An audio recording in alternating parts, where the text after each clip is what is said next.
এই ছোট লোকের বাচ্চা, তোর সাহস তো কম নাই। তুই আমাকে এভাবে জড়িয়ে ধরে কিস করলি কেন? আরে ম্যাডাম, আমার কি দোষ? আপনি নিজেই তো স্লিপ খেয়ে আমার উপর পড়ে গেলেন, আর আমি তো আপনাকে শুধু ধরলাম মাত্র, যাতে আপনি মাটিতে পড়ে আপনার এই সুন্দর ড্রেস আপটা নষ্ট না করেন। এখানে আপনি আমার দোষটা কোথায় দেখতে পাচ্ছেন? আমি তো সেটাই বুঝতে পারছি না।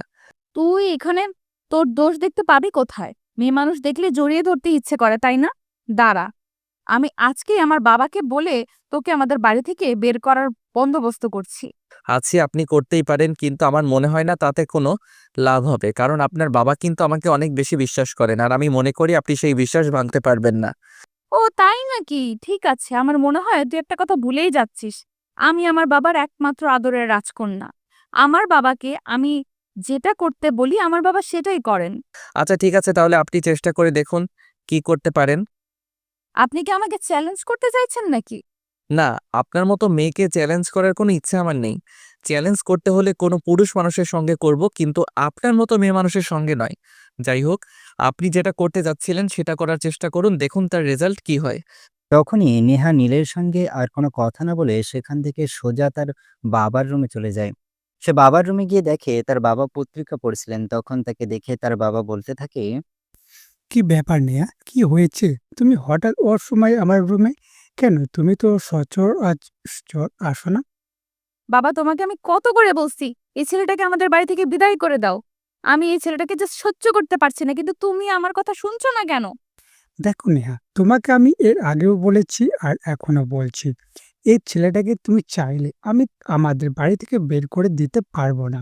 কারণ তার কাছে আমি ঋণী।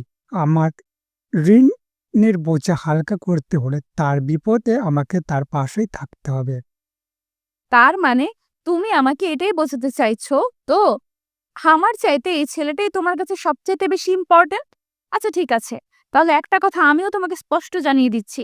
এই ছেলেটা যদি আমাদের বাড়িতে থাকে তাহলে কিন্তু আমি এই বাড়িতে থাকবো না, আমি হোস্টেলে চলে যাব।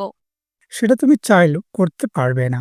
কারণ তুমি খুব ভালো করেই জানো, এই শহরে আমাকে চেনে না এমন কেউ নেই। আর আমার পরিচয় ছাড়া তুমি কোনো হোস্টেলে উঠতে পারবে না। আর কোনো হোস্টেল ম্যানেজার তোমাকে হোস্টেলে তোলার আগে আমাকে ফোন করবে। তাই এই বিষয়ে কথা বলিও না। কথাটা শুনেই নেহার আগে খটখট করতে থাকে। সে কি বলবে কিছুই ভেবে পাচ্ছে না। তার বাবা তার সঙ্গে কেন এমন আচরণ করছে, কিন্তু সে কোনোভাবেই বুঝতে পারছে না। যদিও সে কখনোই তার বাবার কাছ থেকে এরকম আচরণ অ্যাকসেপ্ট করে না, তাই সে তার বাবাকে বলে, বাবা, তোমার কি একবারও মনে হচ্ছে না যে তুমি ভুল কিছু করছো? তুমি বাইরের একটা মানুষের জন্য নিজের মেয়ের প্রতি অবিচার করছো। তুমি মাথাটা ঠান্ডা করে নিজের রুমে যাও আর বিষয়টা ঠান্ডা মাথায় একটু চিন্তা করো। তাহলে তোমার ভুল ধারণাটা ভেঙে যাবে। তুমি এটা ভালোভাবেই বুঝতে পারবে যে তোমার বাবা ভুল কিছু করছে না, যা করছে ঠিকই করছে। তখন নেহা খুব ভালোভাবেই বুঝতে পারলো তার বাবাকে এসব বিষয়ে কথা বলে কোনো লাভ হবে না। তাই সে আর কোনো কথা না বলে চুপচাপ সেখান থেকে বের হয়ে নিজের রুমে চলে যায়। আর দরজা বন্ধ করে রুমে বসে বসে চিন্তা করতে থাকে কিভাবে লাঠি না ভেঙে সাপ মারা যায়। অপরদিকে নীল তার রুমে বসে বসে অফিসের একটা গুরুত্বপূর্ণ ফাইল নিয়ে কাজ করছিল। এমন সময় হঠাৎ নীলের বাবা সেখানে উপস্থিত হয় আর নীলকে বলে, কি ব্যাপার মাই সান, কি করছিলে তুমি? না মানে আঙ্কেল, একটা গুরুত্বপূর্ণ ফাইল নিয়ে কাজ করছিলাম, যেটা আমি অফিসে বসে কোনোভাবেই সলভ করতে পারছিলাম না। তাই বাড়িতে বসে ঠান্ডা মাথায় সলভ করার চেষ্টা করছি। যাই হোক, আপনি বসুন। আর কেন এসেছেন? না, আমি তো কোনো কারণ নিয়ে আসিনি, এমনিতেই কথা বলতে এসেছিলাম। একা একা রুমে বোরিং ফিল করছি। অন্যদিকে নেহাও বাড়িতে নেই। সে তার বন্ধুদের সঙ্গে নাইট ক্লাবে যাবে বলছি, সেই জন্য রেডি হয়ে বেরিয়ে গেল। নাইট ক্লাব কথাটা শুনতে নীলের কেমন যেন একটা লাগলো। তাই সে নিজের মনে খটকা না রেখে নেহার বাবাকে বলেই ফেলে। নেহার বাবার কথায় নীল একটু সাহস পায়। তাই সে মনে মনে সাহস নিয়ে নেহার বাবাকে বলে, আঙ্কেল, যদি কিছু মনে না করেন একটা কথা বলতাম। হ্যাঁ বাবা, বলেই ফেলো, এত পারমিশন নেওয়ার কি আছে? আমি তো তোমাকে বলেই দিয়েছি, তুমি আমার সন্তানের মতো। যখন তোমার কোনো কিছু একটা বলতে ইচ্ছে হবে, করতে ইচ্ছে হবে বা পেতে ইচ্ছে হবে, তখন তুমি সাথে সাথে সেটা আমার সঙ্গে শেয়ার করবে। আমি সেটা সলভ করার চেষ্টা করব। তখন নীল কথাটা কোনো রকমে ঘুরিয়ে নেয়। আর তারপর নেহার বাবাকে বলে, আঙ্কেল, নাইট ক্লাব মানে তো ওই জায়গাটা? যেখানে রাতের বেলা ছেলেমেয়েরা যায়, নাচ গান করে, ড্রিঙ্কস করে। হ্যাঁ, কেন? তুমি কি এর আগে কখনো নাইট ক্লাবের নাম শোনোনি? নাকি কখনো যাওয়া হয়নি কোনটা? তখন নেহার বাবা নীলকে একটু আগে নেহার বলে যাওয়া কথাগুলো বলে। সবকিছু শুনে নেহার বাবাকে বলে, আঙ্কেল, আমি যতদূর শুনেছি ওই জায়গাগুলো একদমই ভালো নয়।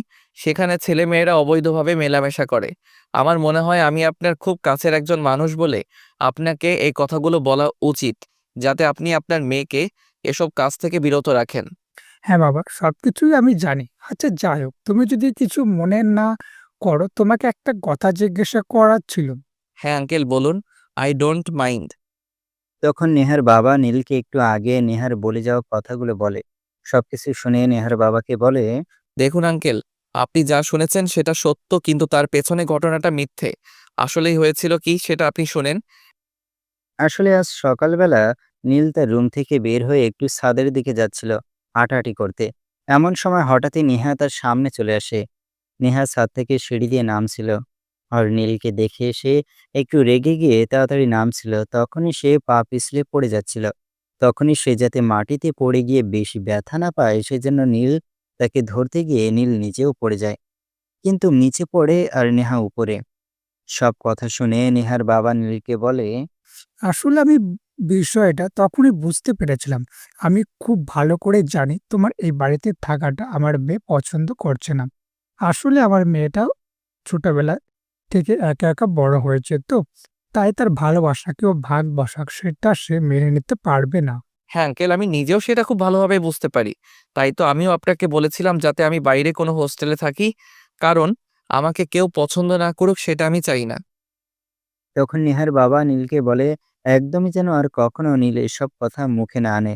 কারণ নেহা যাই কিছু বলুক না কেন তিনি কখনোই নীলকে বাড়ির বাইরে থাকতে দেবেন না। তারপর নেহার বাবা সেই সব কথা সরিয়ে রেখে নীলকে বলে, আচ্ছা শোনো, তোমাকে একটা কথা বলার ছিল। তুমি এসেছো ব্যাস কয়েকদিন হয়েছে, কিন্তু এখানে আসার পর আমি তোমাকে কোনো কাপড়-চোপড় কিনে দেওয়া হয়নি। আমি আগামীকাল নেহাকে বলবো তোমাকে নিয়ে একটু শপিং মলে যেতে। সে যেন তোমাকে তোমার প্রয়োজনীয় কিছু কাপড়-চোপড় আর জিনিসপত্র কিনে দেয়। আরে না আঙ্কেল, সেসবের কি প্রয়োজন আছে? আমি যেসব জামা কাপড় বাড়ি থেকে নিয়ে এসেছি, দিব্যি সেগুলো দিয়ে আমার 1 বছর কেটে যাবে। আর 1 বছর আমার কাছে 1 যুগ সময়ের সমান। কিন্তু নেহার বাবা সেই সব কথা শুনতে নারাজ। তাই তিনি নীলকে বলেন আগামীকাল নীলকে নেহার সঙ্গে শপিং মলে যেতেই হবে। আর এ বিষয়ে তিনি নিজেই নেহার সঙ্গে কথা বলবেন। তারপর তিনি আরো বেশি কিছুক্ষণ নীলের সঙ্গে গল্পগুজব করে নীলের রুম থেকে নিজের রুমে চলে যান। পরের দিন সকালবেলা সবাই যখন ব্রেকফাস্ট টেবিলে, তখনই নেহার বাবা নেহাকে বলে, মামুনি, আজ তোমাকে অফিসে যেতে হবে না। তুমি একটু নীলকে নিয়ে শপিং মলে চলে যাও। বেচারা এসেছে তো অনেকদিন হলো। কিন্তু এই পর্যন্ত সে বাড়ি থেকে সেসব জামা কাপড় নিয়ে এসেছে, সেগুলোই পরেছে। আমার মনে হয় এখনো তাকে কিছু জামা কাপড় কিনে দেওয়া উচিত। বাবা, তোমার কি মাথা খারাপ হয়ে গেছে নাকি?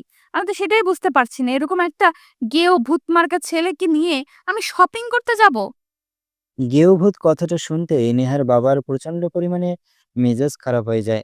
তাই তিনি নেহাকে ধমক দিয়ে বলেন, তোমাকে আমি পড়াশোনা শিখিয়েছি, মানুষ করেছি ঠিকই, কিন্তু মানুষের মতো মানুষ করতে পারিনি। এটা আমার ব্যর্থতা। আসলে আমি তোমাকে এটা শেখাতে পারিনি যে কার সঙ্গে কিভাবে ব্যবহার করতে হয়। তারপর নেহার বাবা তাকে আরো বেশ কিছু কথা বলেন, যেগুলো শুনে নেহাও রেগে যায়। আর সে রেগে গিয়ে তার বাবাকে বলে, বাবা, তুমি এই ছেলেটার জন্য আমার সঙ্গে এরকম বিহেভিয়ার কেন করছো? আমি সেটাই বুঝতে পারছি না। এই ছেলেটার সঙ্গে আমার কি এমন সম্পর্ক হয়েছে যে একে আমার শপিং মলে নিয়ে যেতে হবে? আর আমি কোনোভাবেই একে শপিং মলে নিয়ে যেতে পারবো না। And that's final. কথাটা শোনা মাত্রই নেহার বাবার রাগে নেহাকে অনেকে জোরে একটা ধমক দেয় আর বলে, তুমি কিন্তু ইদানিং বড্ড বেশি বাড়াবাড়ি করছো নেহা। এটা কিন্তু আমি তোমার কাছ থেকে কখনোই আশা করি না। আমি তোমাকে যেটা বলছি তোমাকে সেটাই করতে হবে। তুমি আজকেই একে নিয়ে শপিং মলে যাবে। ঠিক আছে, যাবনে। বলেই নেহা আর কাউকে কোনো কথা বলার সুযোগ না দিয়ে রাগে কটকট করতে করতে ব্রেকফাস্ট না করেই টেবিল থেকে উঠে চলে গেল। সেটা দেখে নীল নেহার বাবাকে বলে, আঙ্কেল, আমি তো আপনাকে বলেছিলাম আমার জামা কাপড় ওইসবের কোনো প্রয়োজন নেই, কিন্তু আপনি কেন ম্যাডামের সঙ্গে এরকম ব্যবহার করতে গেলেন? উনি তো নাস্তা না করেই চলে গেলেন। আরে বাবা, ওসব নিয়ে তুমি চিন্তা করো না। আমি তোমার মেয়েকে খুব ভালো করেই জানি। দেখবে কিছুক্ষণের মধ্যেই অনলাইন থেকে খাবার অর্ডার করছে আর নিজের রুমের মধ্যে বসে চুপি চুপি খেয়ে নিচ্ছে। আমার কথা বিশ্বাস না হলে তুমি শুধু তাকে একটু ফলো করতে থাকো। আঙ্কেল, আমি সত্যি আপনার কথা বিশ্বাস করতে পারছি না। ম্যাডাম এখান থেকে রাগে না খেয়ে চলে গেলেন আর রুমে গিয়ে অনলাইনে খাবার অর্ডার করবেন। আমি জাস্ট বিশ্বাস করছি না। বলতে বলতে নেহার বাবা আর নীল দুজনেই ব্রেকফাস্ট শেষ করলো। ব্রেকফাস্ট শেষ হলে নেহার বাবা নীলকে বলে, আমার কথা তো তুমি বিশ্বাস করলে না, তা না ঠিক আছে। তুমি শুধু একটু নেহাকে ফলো করতে থাকো।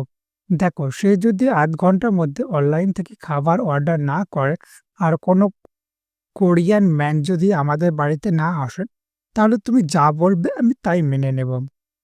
তখন নীল আচ্ছা ঠিক আছে এই কথাটা বলে সেখান থেকে উঠে চলে আসে। আর সে সত্যি সত্যি নেহাকে ফলো করতে থাকে। আর ফলো করবার জন্য তাকে বিশেষ কোনো রুলস মেনটেন করতে হয় না, কারণ নেহার রুমের পাশে যে রুমটা সেটাতেই নীল থাকে। আর কিছুক্ষণের মধ্যে নীল শুনতে পায় কেউ একজন নেহার রুমের দরজায় নক করছে। আর তখনই সে দরজা খুলে বাইরে এসে দেখে কোরিয়ার ম্যান। তখন নেহা যাতে কোনো কিছু বুঝতে না পারে তাই সঙ্গে সঙ্গে এসে দরজাটা বন্ধ করে দেয় আর রুমের মধ্যে চলে যায়। প্রায় 5 মিনিট পর নীল আবার রুম থেকে বের হয়ে নেহার রুমে প্রবেশ করে। নেহা দরজাটা দিতে ভুলে গেছিল, তাই নীলকে আর দরজা নক করতে হয়নি। সে সোজা রুমে চলে আসে আর রুমে এসেই দেখতে পায় নেহা খাবার খাচ্ছে। সেটা নীল নেহাকে বলে, কি ব্যাপার ম্যাডাম, তখন তো ফুটানি দেখিয়ে ব্রেকফাস্ট না করে রুমে চলে আসলেন। এতই যখন আপনার রাগ, তাহলে আপনি এখন আবার কুরিয়ার থেকে খাবার অর্ডার করে খাচ্ছেন কেন? তোকে আমি কতবার বলেছি আমার পার্সোনাল ব্যাপারে নাক গলাতে আসবি না। আমি খাবার খেলে আমার বাবার টাকাই খাচ্ছি। তোর কি সমস্যা? দেখুন ম্যাডাম, আমার কিন্তু মনে হচ্ছে আপনি একটু বেশি বাড়াবাড়ি করছেন। কারণ আমি কিন্তু কথাটা আপনাকে ওভাবে বলিনি যাতে আপনি আমাকে এই উত্তরটা দিতে পারেন। আমি শুধু আপনাকে এইটুকুই বলেছি যে আপনি তখন খাবার না খেয়ে চলে আসলেন আর এখন অনলাইন থেকে অর্ডার করে খাচ্ছেন। বাইরের খাবার তো নিরাপদ নয়। এই নির্লজ্জ বেহায়া, আমি আর কতবার বলবো তুই আমার পার্সোনাল ব্যাপারে কথা বলতে আসবি না? তোকে আমার একদমই পছন্দ নয়। আমি চাই না তুই আমার ব্যক্তিগত ব্যাপারে নাক গলাস। নেহার ব্যবহার অনেক খারাপ সেটা নীল জানতো, কিন্তু তাই বলে নেহার ব্যবহার এতটা খারাপ সেটা নীলের কল্পনার মধ্যেও ছিল না। তাই নীল আর কোনো কথা না বলে নিজের রুমে চলে আসে। অপরদিকে নেহা খাবার খেয়ে রুমে শুয়ে ঘুমিয়ে পড়ে। আর তার বাবা অফিসে চলে গেছিল। দেখতে দেখতে দুপুর হয়ে যায়। তখনই নেহার বাবা নেহাকে ফোন করে। নেহা তখন ঘুম ঘুম চোখে ফোনটা রিসিভ করে। আর ফোনটা রিসিভ করতে সে অপর প্রান্ত থেকে শুনতে পায়, কি ব্যাপার মামুনি, তোমার কি বাসা থেকে বের হয়ে চলে গেছো? বাবা, আমার শরীরটা খারাপ লাগছিল তাই একটু শুয়ে ঘুমিয়ে পড়েছিলাম। তুমি ওই হাদারামটাকে ফোন দিয়ে বলে দাও সে যেন তাড়াতাড়ি রেডি হয়ে যায়। আর আমার হাতে কিন্তু সময় একদমই কম। সন্ধ্যায় আবার আমার বন্ধুদের সাথে একটু বের হব। ঠিক আছে ওকে ফোন দিয়ে বলে দিচ্ছি। এই কথাটা বলেই নেহার বাবা ফোনটা কেটে দেয়। আর সঙ্গে সঙ্গে নীলের ফোনে ফোন দেয়। আর নীল একবার রিং হতেই ফোনটা রিসিভ করে। আসসালামু আলাইকুম আঙ্কেল, কি হয়েছে? কোনো সমস্যা নাকি? আপনি এই অসময়ে ফোন দিয়েছেন কেন? আরে বাবা, তুমি সব সময় এত উদ্বিগ্ন হয়ে থেকো কেন?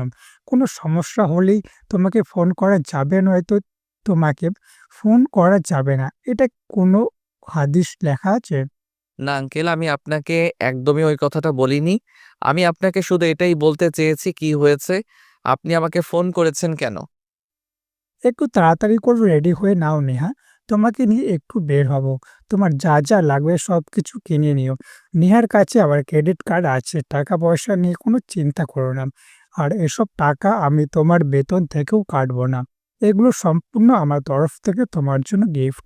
আঙ্কেল, আপনি আবার কেন ম্যাডামকে কিছু বলতে গেলেন? ম্যাডাম তো তখন প্রচণ্ড পরিমাণে রেগে গিয়েছিল। আমি তো বললাম আমার এইসবের প্রয়োজন নেই। আমার যেসব জামা কাপড় আছে সেগুলো দিয়ে আমি অনায়াসে একটা বছর কাটিয়ে নিতে পারবো। একটা বছর পর আমার অন্য আরেকটা যুগ আসবে। এত কথা বলা কিন্তু আমার একদমই পছন্দ নয়। তোমাকে যেটা করতে বলছি সেটাই করো। তখন নীল আর কিছু বলে না, চুপচাপ ফোনটা রেখে দিয়ে রেডি হয়ে নীল আর ড্রয়িং রুমে বসে নেহার জন্য অপেক্ষা করতে থাকে। প্রায় আধা ঘন্টা পর নেহার নিজের রুম থেকে বের হয় আর ড্রয়িং রুমে আসে। তখনই নিজের চোখ আটকে যায় নেহার সাথে।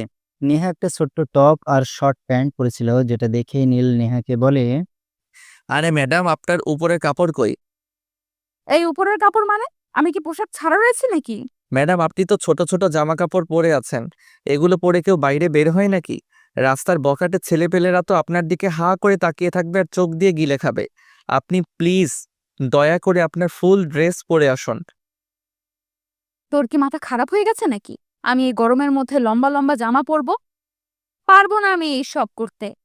আমি এতেই বেশ আছি। কিন্তু ম্যাডাম, এইসব তো ভদ্র সমাজের পোশাক নয়। আর আপনার বাবা তো যথেষ্ট ভদ্র এবং রুচিশীল একজন মানুষ। আপনার বাবার পরিচিত কেউ যদি আপনাকে এই অবস্থায় দেখে তাহলে কি ভাববে বলেন তো? শোন, কে কি ভাবলো কে কি না ভাবলো সেই সব কিছু নিয়ে আমি কখনোই কিছু চিন্তা করি না। আর তো চিন্তা কেউ করতে বলিনি। তোকে যেটা করতে বলা হয়েছে তুই সেটাই কর। বলতে বলতে না হ্যাঁ সেখানে আর এক মুহূর্ত না দাঁড়িয়ে গাড়িতে উঠে বসে। আর গাড়িতে আসতেই ড্রাইভার তার দিকে হাঁ করে তাকিয়ে থাকে। সেটা দেখে নেহা ড্রাইভারকে বলে, এই ড্রাইভারের বাচ্চা ড্রাইভার, তুই এইভাবে আমার দিকে হা করে তাকিয়ে আছিস কেন?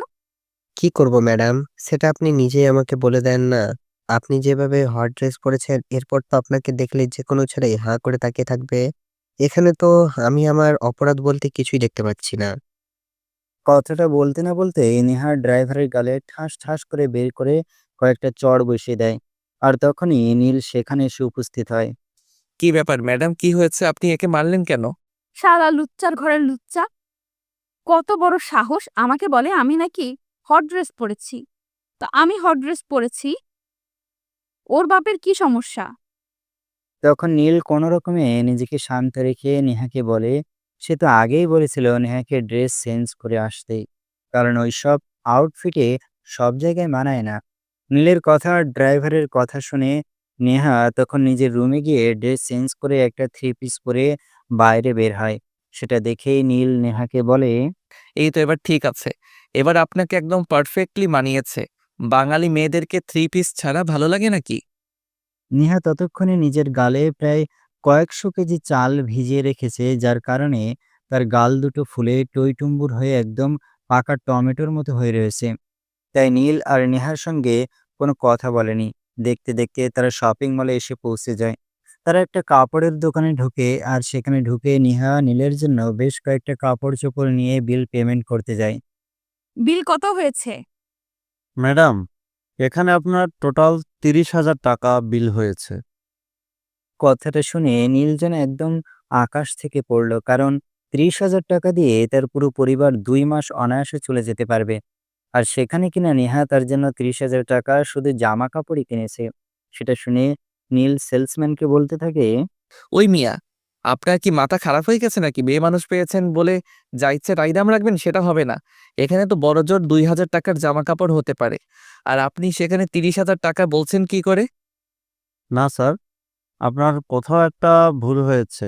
আমি সবগুলো দেখে শুনে সঠিকভাবেই আপনাদেরকে প্রাইস বলেছি। আর আপনি হয়তো এটা ভুলে যাচ্ছেন, এটা সুপার শপ। এখানে সবকিছুই ফিক্সড প্রাইসে। এখানে কেউ দামাদামি করে জিনিসপত্র কিনতে আসে না। কিন্তু নীল এসব কথা শুনতে নারাজ, কারণ সে ছোটবেলা থেকে যতবার কাপড় চোপড় কিনতে গিয়েছে ততবার দামাদামি করে পছন্দ হলে কিনেছে, নয়তো কিনেনি। তাই সে এটা একটু মানতে পারছে না।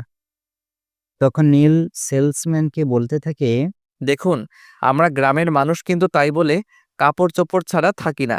কাপড় চোপড় পরেই থাকি। আর সে যেন কাপড় চোপড় আমাদেরকে কিনতে হয় তাই বলে এত দাম, এটা কখনোই না। এখানে বড়জোর 2,000 টাকার জামা কাপড় হতে পারে, সেখানে আপনি 30,000 টাকা দাম চাইছেন কি করে? স্যার, আমি তো বললাম এটা সুপার শপ। এখানে দামাদামি করে জিনিস বিক্রি করা হয় না। এখানে সবগুলো ফিক্সড প্রাইস। এখানে জিনিসের যা মূল্য দেওয়া আছে, এখান থেকে সবাই এভাবেই কেনে। এই যে আপনাকে এত কথা বলতে বলিনি, আমি শুধু আপনাকে আমার সঙ্গে নিয়ে এসেছি সাইজটা মেপে দেখার জন্য। আর টাকা গেলে আমার বাপের যাতে আর টাকা গেলে আমার বাপের যাবে, তাতে আপনার কি সমস্যা? আমি তো আপনার কাছ থেকে 2 পয়সাও চাইছি না। আরে ম্যাডাম, আপনি বুঝতে পারতেছেন না? এই লোকগুলো আপনার এই বোকা বানানোর চেষ্টা করতেছে। এখানে 30,000 টাকার জামা কাপড় হয় কি করে? এই, আপনি আপনার মুখ দয়া করে একটু বন্ধ করেন তো। আমি আর আপনার এইসব ব্যাপার আমি সহ্য করতে পারছি না। আর একটাও কোনো কথা নয়। নেহা নীলকে প্রচন্ড পরিমাণে রাগ দেখাচ্ছে। তাই নীল বুঝতে পারল তার আর কিছুই করার নেই। নেহাকে ছেলেটা বোকা বানিয়ে ফেলেছে। তাই তার কাছ থেকে পুরো 30,000 টাকা গলিয়ে নিচ্ছে। তাই নীল আর কোনো কথা না বলে চুপচাপ দাঁড়িয়ে রইলাম। এদিকে নীলের কেনাকাটা শেষ হলে নেহা নিজের জন্য কিছু ড্রেস কিনলো আর তারপর শপিং মল থেকে বের হয়ে গেল। এই যে মিস্টার সুমন, আমি আপনাকে একটা রিকশায় তুলে দিচ্ছি। আপনি একদম বাসায় চলে যাবেন, আর রিকশাওয়ালাকে আমি ঠিকানা বলে দিব। আপনি কোনো চিন্তা করবেন না। কিন্তু ম্যাডাম আমি তো এখানকার রাস্তাঘাট কোনো কিছুই চিনি না। তখন যদি রিক্সাওয়ালা আমাকে নিয়ে অন্য কোথাও চলে যায়, তাহলে আমি বাসায় ফিরবো কিভাবে? নীলের এমন অদ্ভুত কথায় নেহার যেন নিজের চুল নিজের ছিঁড়তে ইচ্ছে করেছিল, কিন্তু তারপরও সে নিজেকে কন্ট্রোল করে নীলকে বলে, আপনি তো আর মেয়ে মানুষ নন যে আপনাকে তুলে নিয়ে গিয়ে রিকশাওয়ালা আপনাকে করবে বা ইফটিজিং করবে। তাই এই বিষয়ে আপনার কোনো চিন্তা করতে হবে না। আর এই শহরের সবাই আমার বাবাকে এক নামে চিনে, আর সেই সাথে আমাকেও সবাই চেনে। কিন্তু ম্যাডাম তারপর আমার ভয় লাগছে। এখানে তো কোনো কিছুই আমি সেরকম চিনি না। নেহা নীলকে কোনোভাবে বোঝাতে পারছে না। আর তাতে নেহার প্রচন্ড পরিমাণ বাবার প্রতি রাগ হচ্ছে। তারপরও সে কোনো রকমে নিজেকে শান্ত করে নীলকে বলে, আপনার বাসায় পৌঁছানো নিয়ে যত কথা, তাই তো? আমি রিকশাওয়ালাকে ভালোভাবে বলে দিব যাতে রিকশাওয়ালা আপনাকে বাসা পর্যন্ত সঠিকভাবে পৌঁছে দেয়। আর তারপর যদি আপনি হারিয়ে যান, তাতে আমি নিজ দায়িত্বে আপনাকে খুঁজে আনবো। ঠিক আছে ম্যাডাম, আপনি যখন আমাকে এতটা ভরসা দিচ্ছেন তখন আমার আর ভয় পাওয়ার কোনো কারণ নেই। তারপর নেহা নীলকে নিয়ে শপিং মল থেকে বের হয়ে একটা রিকশায় উঠিয়ে দেয়। আর রিকশাওয়ালাকে তাদের বাসার ঠিকানা বলে দেয়। রিকশাওয়ালা রিকশা চালাচ্ছি না, এমন সময় হঠাৎই নীল রিকশাওয়ালাকে বলে, আচ্ছা রিক্সাওয়ালা মামা, আমাদের বাড়ির ঠিকানাটা আপনি জানেন তো? মানে ম্যাডাম আপনাকে যে ঠিকানা বলে দিল, আপনি আমাকে সেই ঠিকানা অনুযায়ী পৌঁছে দিতে পারবেন তো? হ্যাঁ স্যার, আমি আপনাদের বাড়ির ঠিকানা খুব ভালো করে চিনি। আর এই শহরে আপনাদের বাড়ির ঠিকানা জানে না এমন মানুষ পাওয়া দুষ্কর। আচ্ছা ঠিক আছে, আপনি আমাকে ভালোভাবে আমাদের বাসা পর্যন্ত পৌঁছে দেন। তাছাড়া আপনাকে একটা কথা বলার ছিল। সেটা হচ্ছে আমি কিন্তু শহরে এর আগে কখনো আসিনি। প্রথমবার এসেছি। আমি কিন্তু রাস্তাঘাট কিছুই চিনি না। আপনি যদি আমাকে ভুল ঠিকানা নিয়ে যান তখন কিন্তু আমি একদম হারিয়ে যাব। আরে স্যার, আমি আপনাকে বললাম তো, আপনার এই সব কিছু নিয়ে চিন্তা করতে হবে না। আমি আপনাকে আপনার ঠিকানা মতো পৌঁছে দিতে পারবো, কোনো সমস্যা হবে না। রিকশাওয়ালা নীলকে কোনো রকমে বুঝিয়ে রিকশায় বসিয়ে রিকশা চালাতে থাকে। দেখতে দেখতে প্রায় 15 মিনিটের মতো সময় চলে গেল, কিন্তু এখনো নীল বাসায় এসে পৌঁছালো না। তাই সে মনে মনে টেনশন করছে আর রিকশাওয়ালাকে বলছে, কি ব্যাপার? রিক্সাওয়ালা মামা, আপনি তো সেই কখন থেকে রিক্সা চালাচ্ছেন, কিন্তু এখন আমাকে আমাদের বাসা পর্যন্ত পৌঁছে দিচ্ছেন না কেন? আপনি তো রিক্সা চালিয়ে যাচ্ছেন, থামানোর নাম গন্ধও দেখছি না। আর আমি তো আমাদের বাড়িটাও দেখতে পাচ্ছি না। স্যার, আপনি একটু দয়া করে চুপ করে বসেন। সামনেই আপনাদের পাশে আমার 2 মিনিটের মতো লাগবে যেতে। এই 2 মিনিট সময় আপনি একটু চুপচাপ বসে থাকেন। 2 মিনিটের মতো সময় লাগবে সেটা শুনে নীল একটু আশ্বস্ত হয় আর চুপ করে বসে দেখতে দেখতে সে বাসায় চলে আসে। আর বাসায় এসে বিছানায় লপাট করে শুয়ে পড়ে। এদিকে দেখতে দেখতে কখন যে দুপুর ঘুমিয়ে বিকেল আর বিকেল গড়িয়ে রাত হয়ে গেল সেটা নীল টেরই পেল না, কারণ সে একদম ঘুমে নিমগ্ন হয়েছিল। রাত প্রায় 9টার মতো বাজে। নেহার বাবা ততক্ষণে বাসায় চলে এসেছে। বাসায় এসে তিনি যখন নীলকে দেখতে না পেলেন তখন তাদের বাসায় কাজের মেয়েকে বললেন, বুয়া, নীল কোথায়? নীলকে একটু বলো তো নিচে আসতে। সাহেব, উনি তো শপিং থেকে এসে রুমের দরজা বন্ধ করে ঘুমাচ্ছেন। আমি তো অনেকবার ওনাকে ডাকতে গিয়েছিলাম দুপুরের খাবার খাওয়ানোর জন্য, কিন্তু উনি তো কোনো সাড়া শব্দই করেননি। ঠিক আছে, কোনো সমস্যা নেই। তুমি এখন কি ওকে ডাকো আর বলো আমি বাড়িতে চলে এসেছি আর আমি ওকে ডাকছি। ঠিক আছে সাহেব, আমি এক্ষুনি যাচ্ছি। বলতে বলতে তাদের বাসায় কাজের বুয়া সেখান থেকে নীলের রুমের কাছে যায় আর দরজার সামনে দাঁড়িয়ে নীলকে ডাকতে থাকে। সাহেব, সাহেব, শুন। নীলের তখনও যেন ঘুম ছাড়ছিল না, তাই সে চোখ কচলাতে কচলাতে রুমের দরজা খুলে বুয়াকে দেখিয়ে বুয়াকে বলতে থাকে, ঠিক আছে, আপনি আঙ্কেলকে বলুন আমি একটু চোখ মুখটা ধুয়ে তারপর আসছি। ঠিক আছে বলে বুয়া সেখান থেকে চলে যায় আর ড্রয়িং রুমে গিয়ে নেহার বাবাকে এই কথা বলে। তারপর নেহার বাবা বসে অপেক্ষা করতে থাকে কখন নীল আসবে। প্রায় 10 মিনিট পর নীল নিচে আসে আর তাকে দেখে নেহার বাবা বলে, তোমার জন্য একটা গুড নিউজ আছে। আমার জন্য কি বলেন তো আঙ্কেল? আমি তো বিশ্বাসই করতে পারছি না, আমার জন্য আবার কি গুড নিউজ আছে? হ্যাঁ, আমি একদম ঠিক কথাই বলছি। তুমি তো মাস্টার্স কমপ্লিট করেছিলে, তাই না? তুমি আজকেই একবার তোমার বাড়িতে ফোন করো আর তোমার মাস্টার্সের সার্টিফিকেটগুলো অনলাইনে পাঠিয়ে দিতে বলো। কিন্তু কেন আঙ্কেল, আপনি আমার সার্টিফিকেট দিয়ে কি করবেন? আর ওই সবকিছু তো আমার তত্ত্বাবধানে আমার রুমে রাখা আছে। আর আমার রুম তো তালা দেওয়া। তাহলে আমার বাবা সেগুলো খুঁজে পাবে কি করে? আরে বাবা, সেই সব কিছু আমি খুব ভালো করেই জানি, আর জানি বলেই বলছি। তুমি তো আর তোমার রুমের চাবি তোমার সঙ্গে করে নিয়ে আসোনি, তুমি তো আমার রুমের চাবি তোমার বাবার কাছে রেখে এসেছো, আর সেই জন্যই বলছি তুমি বাবাকে ফোন দাও, আর ছবিটা কোথায় রেখেছো সেটা তোমার বাবাকে বলে দাও। আর তোমার বাবাকে এটাও বলে দাও যে আজকের মধ্যে সমস্ত কাগজপত্র পাঠিয়ে দিতে। কিন্তু কেন আঙ্কেল, আপনি এসব কাগজপত্র দিয়ে কি করবেন? আমি তো সেটাই বুঝতে পারছি না, যদি বিষয়টা ক্লিয়ার করতেন। তুমি যে কি সেটা আমি মাঝে মাঝে নিজেই ভাবতে পারি না। যাই হোক, যেহেতু জানতে চাইছো বলে, আমাদের প্রোডাকশন ডিপার্টমেন্টের প্রোডাকশন ডিরেক্টর যিনি ছিলেন, উনি চাকরি ছেড়ে চলে গেছেন। তুমি তো একটা শিক্ষিত যুবক, আর শিক্ষিত যুবক হয়ে কেন তুমি ওয়ার্কারের চাকরি করবে? তাই আমি চাইছি প্রোডাকশন ডিরেক্টর হিসেবে তুমি জয়েন করো। তাই তোমার সার্টিফিকেটগুলো প্রয়োজন। কিন্তু আঙ্কেল, আপনার এত বড় একটা ডিপার্টমেন্ট, আর সেখানে প্রোডাকশন ডিটেক্টর হিসেবে আমি জয়েন করলে আমি কি পারবো সবকিছু সামলাতে? তোমার উপর সম্পূর্ণ ভরসা আছে আমার। আমি জানি তুমি পারবে, শুধু একটু বুঝিয়ে দিলেই হবে। আর সেই সব কিছুর জন্য আমি তো রয়েছি। আমি তোমাকে খুব ভালোভাবে বুঝিয়ে দেব কিভাবে কি করতে হবে, কিভাবে কি চালাতে হবে। এখন কোনো কথা না বাড়ে এক্ষুনি তোমার বাবাকে ফোন করো আর কাগজপত্রগুলো পাঠিয়ে দিতে বলো। নেহার বাবার কথায় নীল তখন আর কোনো উত্তর না দিয়ে সঙ্গে সঙ্গে নিজের রুমে চলে যায় আর তৎক্ষণাৎ তার বাবাকে ফোন দেয়। হ্যাঁ বাবা, কেমন আছিস রে? বাবা, এই তো আলহামদুলিল্লাহ ভালোই আছি। তোমার কি খবর? তোমার শরীর কেমন আছে? এই তো আছি ভালোই। কিন্তু তোর মায়ের শরীরটা ভালো যাচ্ছে না। প্রেশার একদম কমে গেছে। তুই এখান থেকে চলে যাওয়ার পর তোর মা একদমই খাবার দাবার করে না। তোর চিন্তায় সারাক্ষণ মগ্ন থাকে। মা কোথায়? মাকে একটু ফোনটা দাও তো, আমি কথা বলি। তোর মা তো এখন বাড়িতে নেই। ওই পাশে কোথায় একটা হাঁটতে গেছে। একা একা বাড়িতে তার ভালো লাগছে না। তাই বললাম একটু ঘুরে আসতে। আচ্ছা ঠিক আছে, কোনো সমস্যা নেই। তোমাকে আমি একটা দরকারে ফোন করেছিলাম।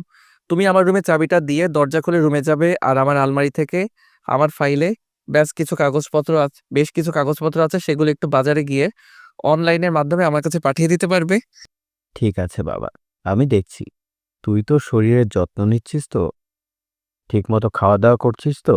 হ্যাঁ বাবা, আমি একদমই ঠিক আছি। আমাকে নিয়ে তোমার কোনো চিন্তা করতে হবে না। যাই হোক, তোমাকে যেটা বললাম সেটাই করো। আর একটা খুশির খবর, আমার একটা ভালো পোস্টে চাকরি হতে চলেছে। কেন? আমি যে তোকে আমার বন্ধুর ওখানে পাঠালাম, সেখানে কি হয়েছে? তুই কি ওখানে চাকরি করতে পারবি না? না বাবা, ওরকম কোনো বিষয় নাই। আমি তো ওনার এখানেই চাকরি করছি, ওনার অফিসে ভালো একটা পোস্টে উনি আমাকে অ্যাপয়েন্টমেন্ট করতে চাইছেন। তখন নীলের বাবা অনেক খুশি হয় আর ফোনটা কেটে দেয়। কিছুক্ষণ পর উনি নীলের আলমারি থেকে ওই সমস্ত কাগজপত্র নিয়ে বাজারে চলে যান। আর বাজারে একটা অনলাইনের দোকান থেকে সেই সব কাগজপত্র নীলকে ইমেলের মাধ্যমে পাঠিয়ে দেন। নীল তখনই সেই সব কাগজপত্র নিয়ে এসে নিহার বাবার হাতে তুলে দেয়। আর সব কাগজপত্র দেখে নিহার বাবা নীলকে বলে, আগামীকাল কিন্তু একটু সকাল সকাল অফিসে যাওয়ার জন্য রেডি হয়ে নেবে, কেমন? ঠিক আছে আঙ্কেল, আপনি কোনো চিন্তা করবেন না। আমি একদম সকাল সকাল ঘুম থেকে উঠে তৈরি হয়ে নিব। বলতে বলতে নীল নিজের রুমে চলে যায়। আর এদিকে পরের দিন সকালবেলা ঘুম থেকে উঠে সে অফিসে যাওয়ার জন্য তৈরি হয়ে নেয়। অপরদিকে নেহার বাড়িতে আজ কোনো কাজ নেই, তাই সে নিজেও অফিসে যাবে বলে তৈরি হচ্ছে। একে একে নেহা, নীল আর নেহার বাবা তিনজন এসে ড্রয়িং রুমে হাজির হয়। তখন নেহার বাবা নেহাকে বলে, ও নেহা, তোমাকে তো বলতেই ভুলে গিয়েছিলাম, আজ আমাদের অফিসে একটা গুরুত্বপূর্ণ মিটিং ডাকা হয়েছে। তাই নাকি? কিন্তু কেন মানে? আমি বলতে চাইছি সচরাচর তো আমাদের অফিসে হুটহাট করে মিটিং ডাকা হয় না। তাহলে আজ তুমি কেন হঠাৎ করে মিটিং ডাকলে? সেটা আমি তোমাকে এখনই বলতে চাইছি না, তুমি অফিসে যাওয়ার পরে জানতে পারবে কেন আমি হঠাৎ মিটিং ডেকেছি। যাই হোক, এখন চলো। তারপর আর নেহা কোনো কথা বলেনি, কারণ সে খুব ভালো করেই জানে তার বাবা কোনো প্রয়োজন ছাড়া মিটিং ডাকেনি। তাই অফিসে গেলেই সে বিষয়টা জানতে পারবে। দেখতে দেখতে তিনজনই অফিসে চলে আসে। আর অফিসে এসেই অফিসের সকল স্টাফকে নেহার বাবা মিটিং রুমে ডেকে নেয়। সবাই যার যার নির্দিষ্ট আসনে বসে আছে। চলছে সংসার নীরবতা। আর নীরবতা ভেঙে হঠাৎই নিহার বাবা সবাইকে উদ্দেশ্য করে বলে ওঠে, আমি এখানে সবাইকে উদ্দেশ্য করে একটা অ্যানাউন্সমেন্ট করতে চাই। দেখুন, আপনারা হয়তো জানেন না যে আমাদের প্রোটেকশন ডিরেক্ট গতকাল একটা জরুরি কারণে হঠাৎ করে চাকরি ছেড়ে চলে গেছেন। তাই আমি মনে করছি এই মুহূর্তে আমাদের প্রোটেকশন ডিপার্টমেন্টে জরুরি একজন কাউকে নিয়োগ দেওয়া প্রয়োজন। বাবার এমন কথা শুনে পাশ থেকে নেহা বলে ওঠে, বাবা, এই কথাটা বলার জন্য সবাইকে মিটিং রুমে ডেকে আনার কি প্রয়োজন আছে? আমি তো তোমার একমাত্র যোগ্য সন্তান, যে কিনা তোমার পরে এই কোম্পানির সমস্ত দায়িত্ব বুঝে নিতে পারি, এবং তার জন্য যথেষ্ট যোগ্যতা আমার রয়েছে। প্রয়োজন তো অবশ্যই আছে, আর প্রয়োজন আছে বলেই তো আমি সবাইকে এখানে ডেকে নিয়ে এসেছি। আর একটা কথা তোমাকে বলতে চাই, সেটা হলো আমি কিন্তু তোমাকে নিয়োগ করতে চাইছি না। মানে এসব কি বলছে বাবা? তুমি কি জানো তুমি এখানে সবার সামনে আমাকে অপমান করছো? আমি তোমার একমাত্র মেয়ে, আমি তোমার একমাত্র উত্তরাধিকারী এই কোম্পানির। আর তুমি কি না আমাকে বলছো তুমি আমাকে প্রোডাকশন ডিপার্টমেন্টের প্রোডাকশন ডিরেক্টর হিসেবে নিয়োগ করতে পারবে না? হ্যাঁ, আমি এটা খুব ভালো করেই জানি যে তুমি আমার একমাত্র উত্তরাধিকারী। আমার পর তোমার যত সয় সম্পদ আছে সবকিছুর একমাত্র মালিক তুমি। কিন্তু তুমি তো আমাদের কোম্পানি ম্যানেজমেন্ট ডিপার্টমেন্টের ম্যানেজার হিসাবে রয়েছো। তুমি ম্যানেজিং ডিপার্টমেন্টের সামলাও। আমি চাই না তুমি প্রোডাকশন ডিপার্টমেন্টে ঢোকো। বাবা, আমি চাই না এই কোম্পানিতে অবস্থান করাকালীন আমার উঁচু পোস্টের বাহিরে কেউ অবস্থান করুক। মা, তুমি না চাইলেও আমাকে সেটাই করতে হবে, কারণ আমি ওই পোস্টের জন্য যোগ্য একজন মানুষকে পেয়ে গেছি। সে আমার পরে আমার কোম্পানিটাকে সম্পূর্ণভাবে সামলাতে পারবে। তাছাড়া তুমি তো এখনো পড়াশোনা করছো, আর আমি যাকে অ্যাপয়েন্ট করতে চাই যে সে মাস্টার্স কমপ্লিট করে ফেলেছে। তাই আমি তাকে আমার কোম্পানিতে নিয়োগ দেওয়ার জন্য যোগ্য লোক বলে মনে করছি। কথাটা শুনে নেহা মনে মনে চিন্তা করতে থাকে, কে সেই মানুষ যে এই কোম্পানির জন্য যোগ্য, যাকে তার বাবা তার চাইতে বেশি ভরসা করে, যাকে এই কোম্পানিতে তার বাবা নিয়োগ দিতে চাইছে। তাই সে তার বাবাকে বলে, ও আচ্ছা, ঠিক আছে, আমি বুঝতে পেরেছি। কিন্তু অন্তত তুমি আমাকে এটাই তো বলো তো, যে তুমি আমাদের প্রোডাকশন ডিপার্টমেন্টের প্রোডাকশন ডিরেক্টর হিসেবে কাকে নিয়োগ করছো? তখনই তার বাবা নীলের নাম প্রকাশ করে। আর নীলের নাম শোনা মাত্রই নেহা প্রচন্ড পরিমাণে ক্ষেপে যায়, আর রাগত স্বরে তার বাবাকে বলে, বাবা, তুমি একটা গাইয়া খ্যাতকে আমাদের ডিপার্টমেন্টের ডিরেক্টর হিসেবে নিয়োগ করতে চাইছো? এটা আমি কখনোই মেনে নিব না। তুমি এই ছেলেটাকে আমাদের প্রোডাকশন ডিপার্টমেন্টের প্রোডাকশন ডিরেক্টর হিসেবে নিয়োগ দিও না। আমি এর জন্য যোগ্য, তুমি আমাকে এই দায়িত্বটা দাও, আমি এটা সামলাতে পারবো। এই গাইয়া খ্যাত মার্কা ছেলেটা এটা কোনোভাবেই সামলাতে পারবে না। তখন নেহার বাবা সবার সামনেই নেহাকে অনেকে জোরে একটা ধমক দিয়ে বলতে থাকে, নেহা, এবার কিন্তু একটু বেশি বাড়াবাড়ি হয়ে যাচ্ছে। আমি কিন্তু তোমার কাছ থেকে এটা আশা করিনি। তুমি এই ছেলেটার সঙ্গে এরকম আচরণ কেন করছো? তাহলে আমি কি করব তুমি নিজেই সেটা বলে দাও। এই ছেলেটা আমার মুখের সামনে থেকে আমার খাবার ছিনিয়ে নিয়ে যাবে, আর আমি কি বসে বসে দেখবো নাকি? বলতে বলতে লেখা হনহন করে অফিস থেকে বের হয়ে চলে যায়। আর ঠিক তখনই রিমি সেখানে উপস্থিত হয়, আর নেহার বাবাকে উদ্দেশ্য করে বলতে থাকে, স্যার, আমার কি চাকরিটা আছে নাকি চলে যাবে? আর এসব আপনি কি বলছেন? আপনার চাকরি কেন চলে যাবে? কেন? আমাদের প্রোটেকশন ডিরেক্টর চলে গেছে, কিন্তু প্রোটেকশন ডিপার্টমেন্ট তো চলে যায়নি। আমাদের ডিপার্টমেন্টে নতুন একজনকে নিয়োগ করছি, আর আপনি তারই পার্সোনাল অ্যাসিস্ট্যান্ট হয়ে কাজ করবেন। আর হ্যাঁ, আপনার জন্য একটা নিউজ আছে। আমি এই মাস থেকে আপনার স্যালারি আরো ১০,০০০ টাকা বাড়িয়ে দেব। কিন্তু তার বিনিময়ে আমার নতুন ডিরেক্টরকে সমস্ত কাজ আপনার বুঝিয়ে দিতে হবে। ওকে স্যার, কোনো সমস্যা নেই। আমি টাকা পেলে সব করতে পারি। সেটা আপনি খুব ভালো করেই জানেন। হ্যাঁ, এখন আপনি বেশি কথা না বলে নীলকে নিয়ে যান আর সমস্ত কাজ বুঝিয়ে দিন। আর একটা কথা, আপনার নেহা ম্যাডাম যদি কিছু বলে তাহলে ওনার কথার কোনো উত্তর দেবেন না। আচ্ছা ঠিক আছে। এই কথা বলে রিমি নীলকে বলে, স্যার, আপনি আমার সঙ্গে চলুন। আপনাকে আপনার কেবিনে আর কাজ বুঝিয়ে দিচ্ছি। বলতে বলতে রিমি নীলকে নিয়ে নীলের কেবিনে চলে যায়। আর নীলের সমস্ত কাজ নীলকে বুঝিয়ে দেয়। দেখতে দেখতে চলে গেল বেশ কয়েকদিন। ইতিমধ্যে হঠাৎ একদিন দুপুরের পরে নীল নিজের কেবিনে বসেই কাজ করছে। এমন সময় রিমি সেখানে এসে উপস্থিত হয়। সেই যে কোনো কিছু না বলে হঠাৎ করে নীলের গলায় জড়িয়ে ধরে, এটা দেখে নীল অনেকটাই ক্ষেপে যায় আর নিজেকে ছাড়িয়ে নিয়ে বলতে থাকে, কি ব্যাপার, কি সমস্যা আপনার? আপনি এভাবে আমার গলায় জড়িয়ে ধরেছেন কেন? আর আপনারা তো সাহসী বা কি হলো? কি করে? আপনি তো আমার অ্যাসিস্ট্যান্ট মাত্র। আপনি আমার সঙ্গে এভাবে কথা বলছেন কেন? আমি আপনার অ্যাসিস্ট্যান্ট হয়েছি তো কি সমস্যা হয়েছে? আমি আপনার অ্যাসিস্ট্যান্ট বলে কি আপনাকে ভালোবাসতে পারি না?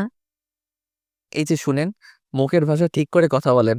আপনি ভুলে যাচ্ছেন, আপনি আপনার বসের সঙ্গে কথা বলছেন। না, আমি একদমই ভুলে যাইনি। আমি সবকিছু জেনে শুনেই বলছি। দেখুন, আপনি তো একটা পুরুষ মানুষ। আর আপনার সুন্দর একটা অ্যাসিস্ট্যান্ট রয়েছে।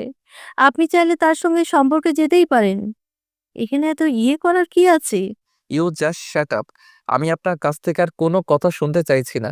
আপনি এক্ষুনি আমার চোখের সামনে থেকে দূর হন।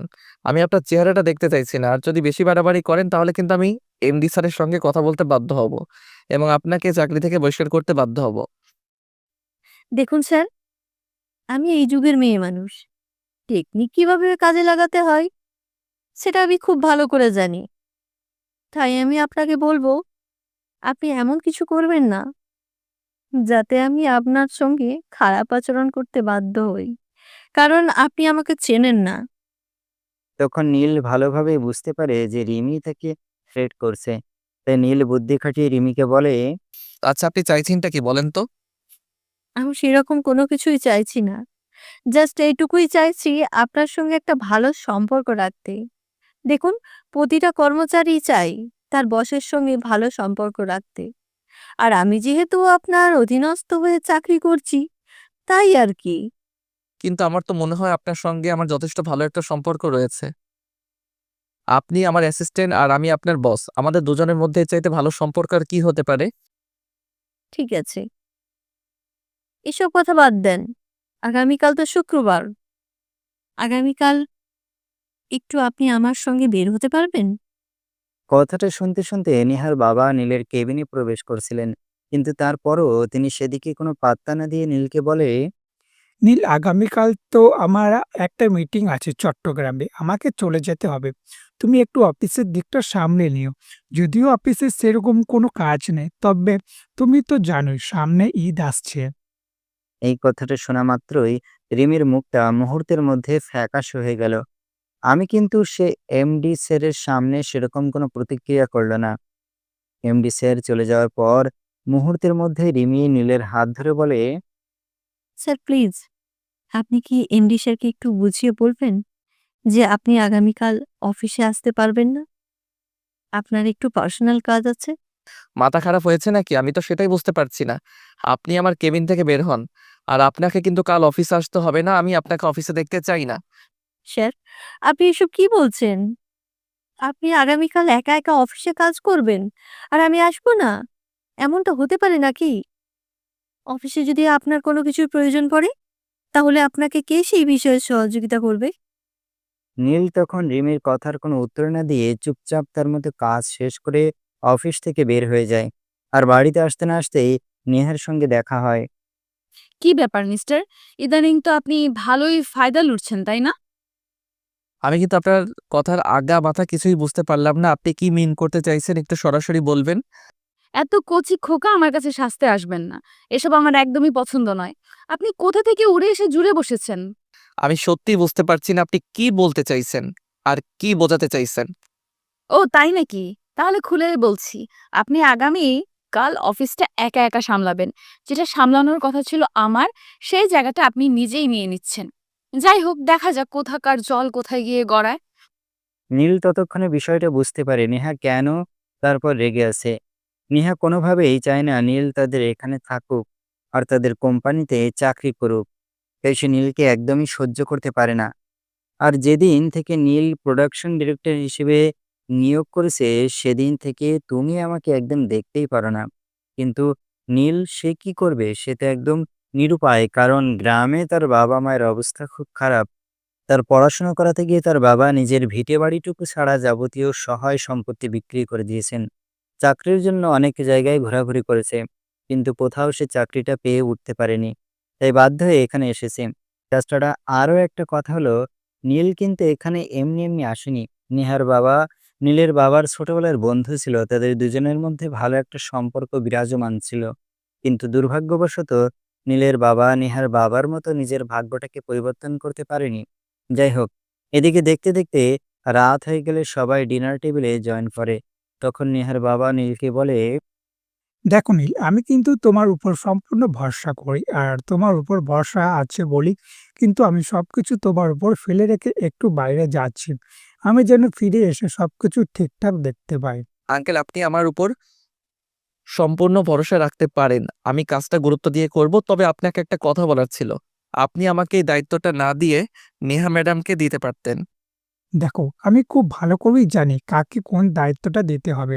কাকে কোন দায়িত্বটা দিলে সে দায়িত্বটা পুরোপুরিভাবে পালন করতে পারবে। তাই আমি অবস্থা বুঝি ব্যবস্থা নেই বলতে পারো। তখন নেই আর কোনো কথা বাড়ায় না, কারণ সে বড়দের সঙ্গে মুখে মুখে এত তর্ক করতে পছন্দ করে না। যাই হোক, সবাই একসঙ্গে খাবার ছিল এমন সময় হঠাৎ তাদের বাসায় কাজের বুয়া নেহার বাবাকে বলে, সে ক্ষেপে থাকলে থাকুক, তাতে আমার কিছু যায় আসে না। কারণ আমি যা কিছুই করছি শুধুমাত্র তার ভবিষ্যতের কথা চিন্তা করেই করছি। আর এখন যদি সে নিজেকে নিয়ে ভবিষ্যৎ কুড়ালে মারতে চায়, তাহলে তো আমি আর কিছু করার থাকবে না। তবে আমি একটা কথা বলতে পারি, আমি যতদিন বেঁচে আছি ততদিন তার উপর কোনো আঁচ আমি আসতে দেব না। তারপর আর কেউ কি কোনো কথা বলে না, চুপচাপ যে যার মতো খাওয়া দাওয়া করে নিজের রুমে চলে গেল। রাতের বেলা যখন ঘুমানোর প্রস্তুতি নিচ্ছিল তখনই হঠাৎ নেহা তার রুমে প্রবেশ করেছে। নীলের সামনে দাঁড়িয়ে বলতে থাকে, কত টাকা চাই? কত টাকা হলে আমাদের বাড়ি, অফিস সবকিছু ছেড়ে চলে যাবেন? মানে, আপনি কি বলতে চাইছেন? আমি তো কিছুই বুঝতে পারছি না। এত ন্যাকা সাজার কোনো প্রয়োজন নেই। আমি শুধু বলতে চাইছি আপনি কত টাকা পেলে আমাদের অফিস, বাড়ি এসব কিছু ছেড়ে চলে যাবেন? দেখুন, একটা চাকরি করা আমার প্রয়োজন, তাই আমি এখানে চাকরি করতে এসেছি। কিন্তু তাই বলে আপনি আমার সঙ্গে এভাবে ব্যবহার করতে পারেন না। আপনার যদি আমাকে ভালো না লাগে তাহলে বলেন, আমি এমনিতেই আপনাদের অফিসের চাকরি ছেড়ে চলে যাব। তার জন্য প্রতিদিন আপনি আমাকে এভাবে অপমান করতে পারেন না। আর আমি কেনই বা আপনার এই অপমান সহ্য করব? যেখানে সবকিছুই বুঝতে পারছেন, তাহলে এখনো এখানে পড়ে রয়েছেন কেন? কেন চলে যাচ্ছেন না? ঠিক আছে, কোনো সমস্যা নেই, আমি চলে যাব। তবে একটা কথা, আপনার বাবা বাড়িতে আসার পর, কারণ আপনার বাবা আমাকে পুরো অফিসের দায়িত্ব দিয়ে গেছেন। আপনার বাবা যতক্ষণ পর্যন্ত না আসছেন, আমি ওনাকে ওনার দায়িত্বটা যতক্ষণ পর্যন্ত বুঝিয়ে দিতে না পারছি, ততক্ষণ পর্যন্ত আমি কোথাও যাচ্ছি না। বাবাকে আসতে হবে কেন? আমি বলছি তো আপনাকে চলে যাওয়ার জন্য। আপনি যাচ্ছেন না কেন? আমি আছি তো, আমি সব সামলে নিতে পারবো। সে আপনি আমাকে যাই বলেন, আমি আপনার বাবা না আসা পর্যন্ত অপেক্ষা করব। আপনার বাবা না আসা পর্যন্ত আমি কোথাও যাব না। সে আপনি আমাকে যত অপমান করতে পারেন। জানেন, আমি জীবনে অনেক বেহায়া দেখেছি, কিন্তু আপনার মতো বেহায়া আমি একটাও দেখিনি, যে হাজারটা অপমান পাওয়ার পরেও কোথাও পড়ে থাকে। আপনাকে আমি কত অপমান করছি, তারপরেও আমি আপনাকে এখান থেকে সরাতে পারছি না। বললাম তো, এত কথা বলার প্রয়োজন নেই। আপনার বাবা আসুক, আমি নিজে এখান থেকে চলে যাব। আমাকে এত অপমান করার কোনো প্রয়োজন নেই। আমাদের টাকা পয়সা না রাখতে পারে, কিন্তু মান সম্মান আছে। আমরা মান সম্মানকে অনেক শ্রদ্ধা করি। আমি তো সেই কবে থেকেই বলছি, তাহলে নির্লজ্জ বেহায়ার মতো এখানে পড়ে আছেন কেন? এতই যখন মান সম্মানের চিনতে, তাহলে তো এখান থেকে চলে গেলেই হয়। বলতে বলতে নেহা সেখান থেকে চলে যায়। আর নীল নিজের রুমে শুয়ে শুয়ে ভাবতে থাকে, কেন তার জীবনটা এমন হতে হলো। তার জীবনটা তো একটু অন্যরকম হতে পারতো, যেখানে সে নিজের মতো করে চলতে পারতো, যেখানে কখনো তাকে কোনো কথা শুনতে হতো না। এভাবে দেখতে দেখতে দিনটা কেটে গেল। পরের দিন রাতের বেলা নেহার বাবা বাড়িতে আসে। আর তিনি বাড়িতে এসে সবাইকে ডিনার টেবিলে ডাকেন। একে একে সবাই উপস্থিত হয় ডিনার টেবিলে। আর তখনই নীল তার বক্তব্য পেশ করে। আঙ্কেল, প্লিজ আপনি কিছু মনে করবেন না, কিন্তু আমাকে এই কথাটা বলতেই হচ্ছে। আমি আর আপনাদের এখানে থাকছি না। আমি চাকরি ছেড়ে অন্যত্র চলে যাব। অন্য কোথাও চাকরি করলে হয়তো আমি মাসে বেতন কম পাবো, কিন্তু তাতে আমার কোনো সমস্যা নেই। তাছাড়া সবচেয়ে বড় কথা হলো, আমি চাই না আমার কারণে আপনাদের বাবা মেয়ের মাঝে সম্পর্কের একটা দেয়াল তৈরি হোক। নীলের মুখ থেকে এ কথা শুনে নেহার বাবা খুব ভালোভাবে বুঝতে পারেন নীল এইসব কিছু মনে কষ্ট নিয়েই করছে। কারণ হয়তো নেহা তাকে কিছু বলেছে, তাই সে রকম কথা বলছে। আর এই কারণে নেহার বাবা নেহাকে বলে, নেহা, আমি কিন্তু মিন করতে পারছি এর পেছনে তোমার হাত আছে। আমি খুব ভালোভাবেই বুঝতে পারছি আমি বাড়িতে না থাকার সুযোগটাই তুমি কাজে লাগিয়েছো। তুমি নীলকে উল্টোপাল্টা কিছু বলেছ। না আঙ্কেল, সেরকম কোনো কিছুই হয়নি। আপনি নেহা ম্যাডামকে অযথাই ভুল বুঝবেন না। আমি আমার নিজের ইচ্ছায় আপনাদের চাকরি ছেড়ে চলে যেতে চাইছি। নীল মুখে যাই কিছু বলুক, তার মনে যে এক আকাশ পরিমাণ কষ্ট লুকিয়ে রয়েছে সেটা তার চেহারা দেখেই বোঝা যাচ্ছে। তাই নেহার বাবা নীলকে বলে, এটা হবে না। আমি তোমাকে কোনোভাবেই এখান থেকে চলে যেতে দেব না। আমি তোমার বাবাকে কথা দিয়েছি, যতদিন আমি বেঁচে আছি ততদিন তুমি আমার কোম্পানিতে চাকরি করবে আর আমার বাড়িতেই থাকবে। আমি আমার কথার বরখেলাপ কখনোই করি না। আর এখন তো করবই না। কিন্তু আঙ্কেল, আমি তো নিজে এখানে থাকতে চাই না। এখানে কথা দেওয়া নেওয়ার সম্পর্ক আসছে কোথা থেকে? আমি নিজের থেকে এখানে থেকে চলে যেতে চাই। কিন্তু নেহার বাবা তো ওনার মতামত স্পষ্ট জানিয়ে দিয়েছেন। তাই তিনি এখন আর কারো কোনো কথাই শুনবেন না। তাই বলেন, যাই যাই কিছু বলো না কেন, কাজ হবে না। আমি যেটা সিদ্ধান্ত নিয়েছি সেটাই হবে। তোমাকে এখানেই থাকতে হবে আর আমার কোম্পানিতেই চাকরি করতে হবে। আর যদি তারপর তুমি আমার কথা শুনতে না পারো, আমার কথা আমার না করে এখান থেকে চাকরি ছেড়ে চলে যাও, তাহলে আমার ম্যানেজিং ডিপার্টমেন্টে তোমার বিরুদ্ধে লিগ্যাল অ্যাকশন নেবে। তুমি যে আমাদের এই বিপদে ফেলে চলে যাচ্ছ সেটার জন্য তোমার বিরুদ্ধে থানায় জিডি করা হবে। আঙ্কেল, আমি বুঝতে পারছি না আপনি এইসব কথা কেন বলছেন। একজন ওয়ার্কার বা একজন স্টাফ চাইলে যে কোনো কোম্পানি থেকে চাকরি ছেড়ে দিয়ে অন্য কোনো কোম্পানিতে চাকরি নিতেই পারে। কিন্তু এখানে এইসব আইনি ব্যাপার-স্যাপার আসছে কোথা থেকে? তুমি বর্তমানে আমার কোম্পানি প্রোডাকশন ডিরেক্টর হিসেবে আছো। এখন তুমি হুট করে চাকরি ছেড়ে চলে যাবে, তাতে আমার কোম্পানির যে লস হবে সেটাকে পুষিয়ে দেবে বলো? তখন নীল আর কোনো কথা বলেনি। চুপচাপ সে ডিনার শেষ করে রুমে চলে আসে। আর এর পরের দিন যখন সে বাসা থেকে বের হয় তখনই একটা ছেলে তার সামনে এসে দাঁড়ায়। এই, তুই কি শরীরের সঙ্গে প্রাণটাও নিয়ে দেশে ফিরে যাবি নাকি? প্রাণটা এখানে রেখে শুধু শরীর নিয়ে ফিরে যাবি? মানে কি? আমি তো কিছুই বুঝতে পারছি না। আর এসব কথা আপনি আমাকে কেন বলছেন? বলতে বলতে ছেলেটার সঙ্গে নীলের বেশ কথা কাটাকাটি হচ্ছিল। এমন সময় হঠাৎ করে নেহার বাবা সেখানে উপস্থিত হয়। আর ছেলেটাকে নীলের সঙ্গে এভাবে কথা কাটাকাটি করতে দেখে ছেলেটাকে জিজ্ঞাসা করে, এই ছেলে, কে তুমি? তোমার পরিচয় কি? আমার এলাকায় ঢুকে এভাবে মাস্তানি করার সাহস তোমাকে কে দিয়েছে? জানো এই ছেলেটা কে? আমি কোনো কিছু জানি না আর জানতেও চাই না। ইনফ্যাক্ট আমি কোনো কিছু জানার প্রয়োজন মনে করি না। আমার উপর মহল থেকে অর্ডার এসেছে, শুধু এই ছেলেটাকে এই শহর থেকে সরিয়ে দিতে হবে। ব্যাস, এইটুকু। আমি আর কোনো কিছু জানতে চাই না। ও তাই নাকি? আচ্ছা ঠিক আছে, তুই জাস্ট 2 মিনিট ওয়েট কর। আমি তোর উপর মহলে কথা বলছি। কথাটা বলা শেষ করার আগেই নেহার বাবা পুলিশে ফোন করে। আর কিছুক্ষণের মধ্যে পুলিশ ইন্সপেক্টর সেখানে এসে পৌঁছায়। পুলিশ সেখানে এসে নেহার বাবাকে দেখতে পেয়ে বলে, আরে, আপনি এখানে কেন? কি হয়েছে? ওই যে আমার সামনে দাঁড়িয়ে থাকা মানুষটাকে দেখতে পাচ্ছি, ওনাকে নাকি ওনার উপর মহল থেকে পাঠানো হয়েছে। আমার বন্ধুর ছেলে আমার বাড়িতে থাকে, তাকে এই শহর থেকে বিদায় করে দেওয়ার জন্য। ও, তাই নাকি? তাহলে তো বিষয়টা খতিয়ে দেখতে হয়। তার উপর যদি আবার আপনার মতো একজন মানুষ বাড়ির মেহমানের উপর হয়, তাহলে তো ভালোভাবেই দেখতে হয়। হ্যাঁ, আমিও তো এটাই ভেবে পাচ্ছি না আমার বন্ধুর ছেলের উপর হামলা করতে কে তাকে পাঠিয়েছে। আপনি একদম চিন্তা করবেন না। আমি তাকে নিয়ে যাচ্ছি এবং বিষয়টা দেখছি। বলতে বলতে ইন্সপেক্টর নিহান নামের ওই ছেলেটাকে থানায় নিয়ে চলে যায়। আর 1 ঘন্টা পরে নিহার বাবাকে ফোন করে, কি ব্যাপার ইন্সপেক্টর, কোনো খবর পেলেন? আমি কোনো কাজে হাত দিয়েছি আর সেটা সমাধান হয়নি, এমনটা তো কখনোই হয়নি। তবে কি হয়েছে জানেন? আমার এই কাজটার ফলাফল এরকম হবে সেটা আমি কল্পনাতেও ভাবিনি। যাই হোক, বিষয়টা তো আপনাকে বলতেই হবে। ইন্সপেক্টর, কিন্তু কি হয়েছে সেটা এত ঘুরিয়ে পেয়েছি না বলে সরাসরি বলবেন, না যাতে আমার বুঝতে অসুবিধা হয়। আপনার মেয়ে স্বয়ং এই ছেলেটাকে অ্যাপয়েন্টমেন্ট করেছে। আপনার মেয়ে এই ছেলেটাকে পুরো 2 লাখ টাকা দিয়েছে। কি বলছেন আপনি? আমি তো বিশ্বাস করতেই পারছি না। আমার মেয়ে এই ছেলেটাকে 2 লাখ টাকা দিয়ে পয়েন্ট করেছে শুধুমাত্র নীল আমাদের এলাকা থেকে চলে যাওয়ার জন্য। ঠিক আছে, আপনি ডাকুন, আমি দেখছি কি করা যায়। নেহার বাবা কোনোভাবেই এটা মেনে নিতে পারছে না যে ওনার মেয়ে এরকম একটা কাজ করেছে। তাই তিনি কাল বিলম্ব না করে সরাসরি নেহার সঙ্গে দেখা করতে নেহার রুমে চলে যান। নেহার রুমে গিয়ে তিনি দেখেন নেহা আপন মনে গুনগুন করে গান গাইছে।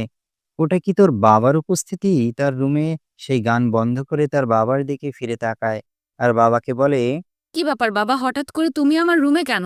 তুমি নীলকে আমাদের বাড়ি এবং এলাকা থেকে সরিয়ে দেওয়ার জন্য কাকে 2 লক্ষ টাকা দিয়ে অ্যাপয়েন্টমেন্ট করেছিলেন। বাবা, এসব তুমি কি বলছো? আমি কাকে 2 লাখ টাকা দিয়ে অ্যাপয়েন্ট করতে যাব? আর এত টাকা আমি পাবোই বা কোথায়? আর কেনই বা করতে যাব? যদিও টাকার প্রশ্নটা আমি করিনি, আমি শুধু তোমাকে এটাই বলছি যে তুমি কেন 2 লক্ষ টাকা খরচ করে একজনকে অ্যাপয়েন্ট করতে গেলে শুধুমাত্র নীলকে এখান থেকে সরিয়ে দেওয়ার জন্য।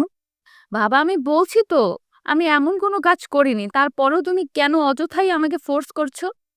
আমি না জেনে কিছুই বলছি না। সকালবেলায় যে ছেলেটা নীলকে থ্রেট করতে এসেছিল, আর তখনই আমি সেই ছেলেটাকে আটকে পুলিশে দিয়ে দিই, আর পুলিশই কেসটা ইনভেস্ট করে এটা জানতে পেরেছে এবং সমস্ত তথ্য প্রমাণও পুলিশের কাছে রয়েছে। তাই আমি তোমাকে শেষবারের মতো বলছি, তুমি কেন এই ছেলেটাকে সরিয়ে দেওয়ার জন্য কাউকে অ্যাপয়েন্ট করেছিলেন। নেহা তখন খুব ভালোভাবে বুঝতে পারল এখন আর কথা লুকিয়ে রেখে লাভ হবে না। বাবা যেহেতু সবকিছু জেনে গেছে, এখন তো সবকিছু বলতেই হবে। তাই সে তার বাবাকে বলতে লাগে, যেখানে তুমি খুব ভালো করে জানো এই ছেলেটাকে আমি একদমই সহ্য করতে পারি না, সেখানে তুমি কেন আমাকে এই প্রশ্নটা করছো? মানে তুমি কি পাগল নাকি? আমি তো সেটাই বুঝতে পারছি না। তুমি শুধুমাত্র নিজের একটু সুবিধা করবার জন্য আরেকজন মানুষকে এভাবে বিপদের সম্মুখীন করতে পারো? এটা আমার কল্পনার বাইরে ছিল। এখনো সময় আছে, তুমি নিজেকে শুধরে নাও। নীল এখনই থাকবে আর এই বাড়িতেই থাকবে। এটা আমার সিদ্ধান্ত। এখন তুমি কি করবে না করবে সেটা একান্তই তোমার ব্যক্তিগত সিদ্ধান্ত। হ্যাঁ, তুমি যখন তোমার সিদ্ধান্ত বদলাবে না, তখন তো আমার সিদ্ধান্ত আমাকেই নিতে হবে। তাই আমি সিদ্ধান্ত নিয়েছি, আমি আর এই বাড়িতে থাকবো না। যে বাড়িতে এই ছেলেটা থাকবে, আমি এই বাড়িতে অ্যাডজাস্টমেন্ট করে চলতে পারবো না। তারপর নেহা তারপর বাবার সঙ্গে আরো রাগারাগি করে সেখান থেকে নিজের রুমে চলে যায়। আর তৎক্ষণাৎ সে ব্যাগপত্র এবং নিজের প্রয়োজনীয় সকল জিনিসপত্র গুছিয়ে বাসা থেকে বের হয়ে যায়। সেটা দেখে নীল নেহার বাবার সঙ্গে কথা বলতে আসে। আঙ্কেল, এটা আপনি কি করলেন? আমার জন্য আপনার নিজের মেয়ে বাসা ছেড়ে চলে যাচ্ছে, এটা দেখে সমাজের মানুষ কি বলবে? সমাজে মানুষরা কে কি বলবে না বলবে সে সবকিছুই আমার উপর ছেড়ে দাও। আমি তোমাকে এসব বিষয়ে চিন্তা করতে বলিনি। তোমার এখন মনোযোগ দিয়ে চাকরিটা করা প্রয়োজন, তুমি সেটাই করো। তখন নীল আর কোনো কথা বলার সাহস পায়নি। সে নিজের রুমে চলে গিয়ে বসে বসে ভাবতে থাকে এসব কিছু তার জন্যই হলো। কিন্তু তার কিছুই করার নেই, কারণ যেখানে স্পষ্ট জানিয়ে দিয়েছে নেহার ইচ্ছে হয় তাই করতে, ওই বিষয়ে তিনি বিন্দুমাত্র আক্ষেপ প্রকাশ করেননি। নেহা সেখান থেকে বের হয়ে সোজা এক বান্ধবীর বাসায় গিয়ে ওঠে। আর নেহাকে সেখানে যেতে দেখেই তার বান্ধবী প্রশ্ন করে, কি ব্যাপার নেহা? কি হয়েছে তোর? তুই এভাবে লাগেজ গুছিয়ে কোথায় যাচ্ছিস? আমি বাসা থেকে বের হয়ে চলে এসেছি, তোদের এখানে থাকবো। তারপর একটা কিছুর বন্দোবস্ত করে চলে যাব। সেটা না হয় বুঝলাম, কিন্তু এমন কি হলো যে তোকে বাসা ছেড়ে চলে আসতে হলো? আমি কি সেটা জানতে পারি? তখন নেহা কোনো কথা না বলে চুপচাপ নিশির রুমের ভিতরে চলে যায় আর লাগেজ রেখে বিছানায় ধপাস করে শুয়ে পড়ে। সেটা দেখে নিশিও আর তাকে কোনো প্রশ্ন করেনি। দেখতে দেখতে বিকেলে ঘনিয়ে সন্ধ্যা হয়ে গেল। এমন সময় হঠাৎ নিশির বড় ভাই তার রুমে আসে।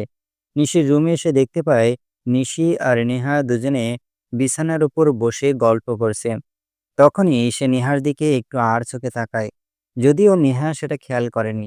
তারপর সে নিশিকে বলে, কি ব্যাপার নিশি? এই মেয়েটাকে তো এর আগে কখনো আমাদের বাড়িতে দেখা যায়নি।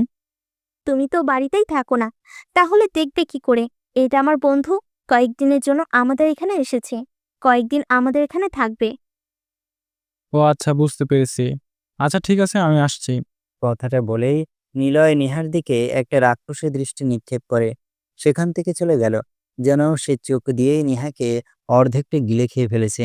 এমনভাবে তাকিয়েছিল যেন সে এর আগে কখনো এরকম সুন্দরী মেয়ে মানুষের দেখেনি। যাই হোক, এরপর দেখতে দেখতে 2 দিন চলে গেল। ইতিমধ্যে নেহা সেরকম কিছুই টের পেল না। সেদিন বিকেলবেলা নিশি কোনো একটা কাজে বাইরে গেছে। নেহা রুমে একা একা বসে আছে। এমন সময় নিশির বড় ভাই সেই রুমে আসে। সে জেনে শুনেই রুমে আসে। নিশি একটু আগে বাইরে চলে গেছে সেটা সে দেখেছে, আর সেজন্যই সে এই সময়টাকে কাজে লাগাতে চেয়েছে। নিলয় রুমের ভেতর প্রবেশ করে দরজাটা একটু চাপাতে চেয়েছে। এমন সময় দরজাটা একটু শব্দ করে ওঠে, আর তখনই নেহা পিছন ফিরে তাকিয়ে দেখে নিশির বড় ভাই দাঁড়িয়ে আছে। ওনাকে এভাবে দেখে নেহা অনেকটা অপ্রস্তুত হয়ে বলে, কি ব্যাপার ভাইয়া? আপনি এই অসময়ে এই রুমে কেন? নিশি তো এখন বাড়িতে নেই। কোনো একটা দরকারি কাজে বাইরে গেছে। হ্যাঁ, সেটা আমি খুব ভালো করেই জানি। আর সেজন্যই তোমার সঙ্গে একটু কথা বলতে এসেছি। তোমার সঙ্গে আমার একটা পার্সোনালি কথা আছে। কি বলেন ভাইয়া? আপনি আমার সঙ্গে তো এটা কি কখনো আমি কথাই হয়নি। আর এখন আপনি বলছেন আমার সঙ্গে আপনার পার্সোনাল কথা আছে। আমি তো আসলে বুঝতেই পারছি না আপনি কি এমন পার্সোনাল কথা বলতে চাইছেন? হ্যাঁ, আমি বললাম তো তোমার সঙ্গে পার্সোনাল কথা আছে। আর আছে বলেই তো তোমার সঙ্গে কথা বলতে এসেছি, তাই না?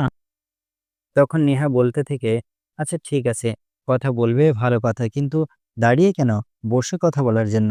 তখন নিলয় নেহার একটু কাছে গিয়েই বসে, আর তারপর তার হাতটা ধরার চেষ্টা করে। তখনই নেহা একটু পিছিয়ে গিয়ে বলে, আরে ভাইয়া, এসব আপনি কি করছেন? আপনি তো বললেন শুধু আমার সঙ্গে একটু কথা বলবেন, কিন্তু আপনি আমার হাত ধরছেন কেন?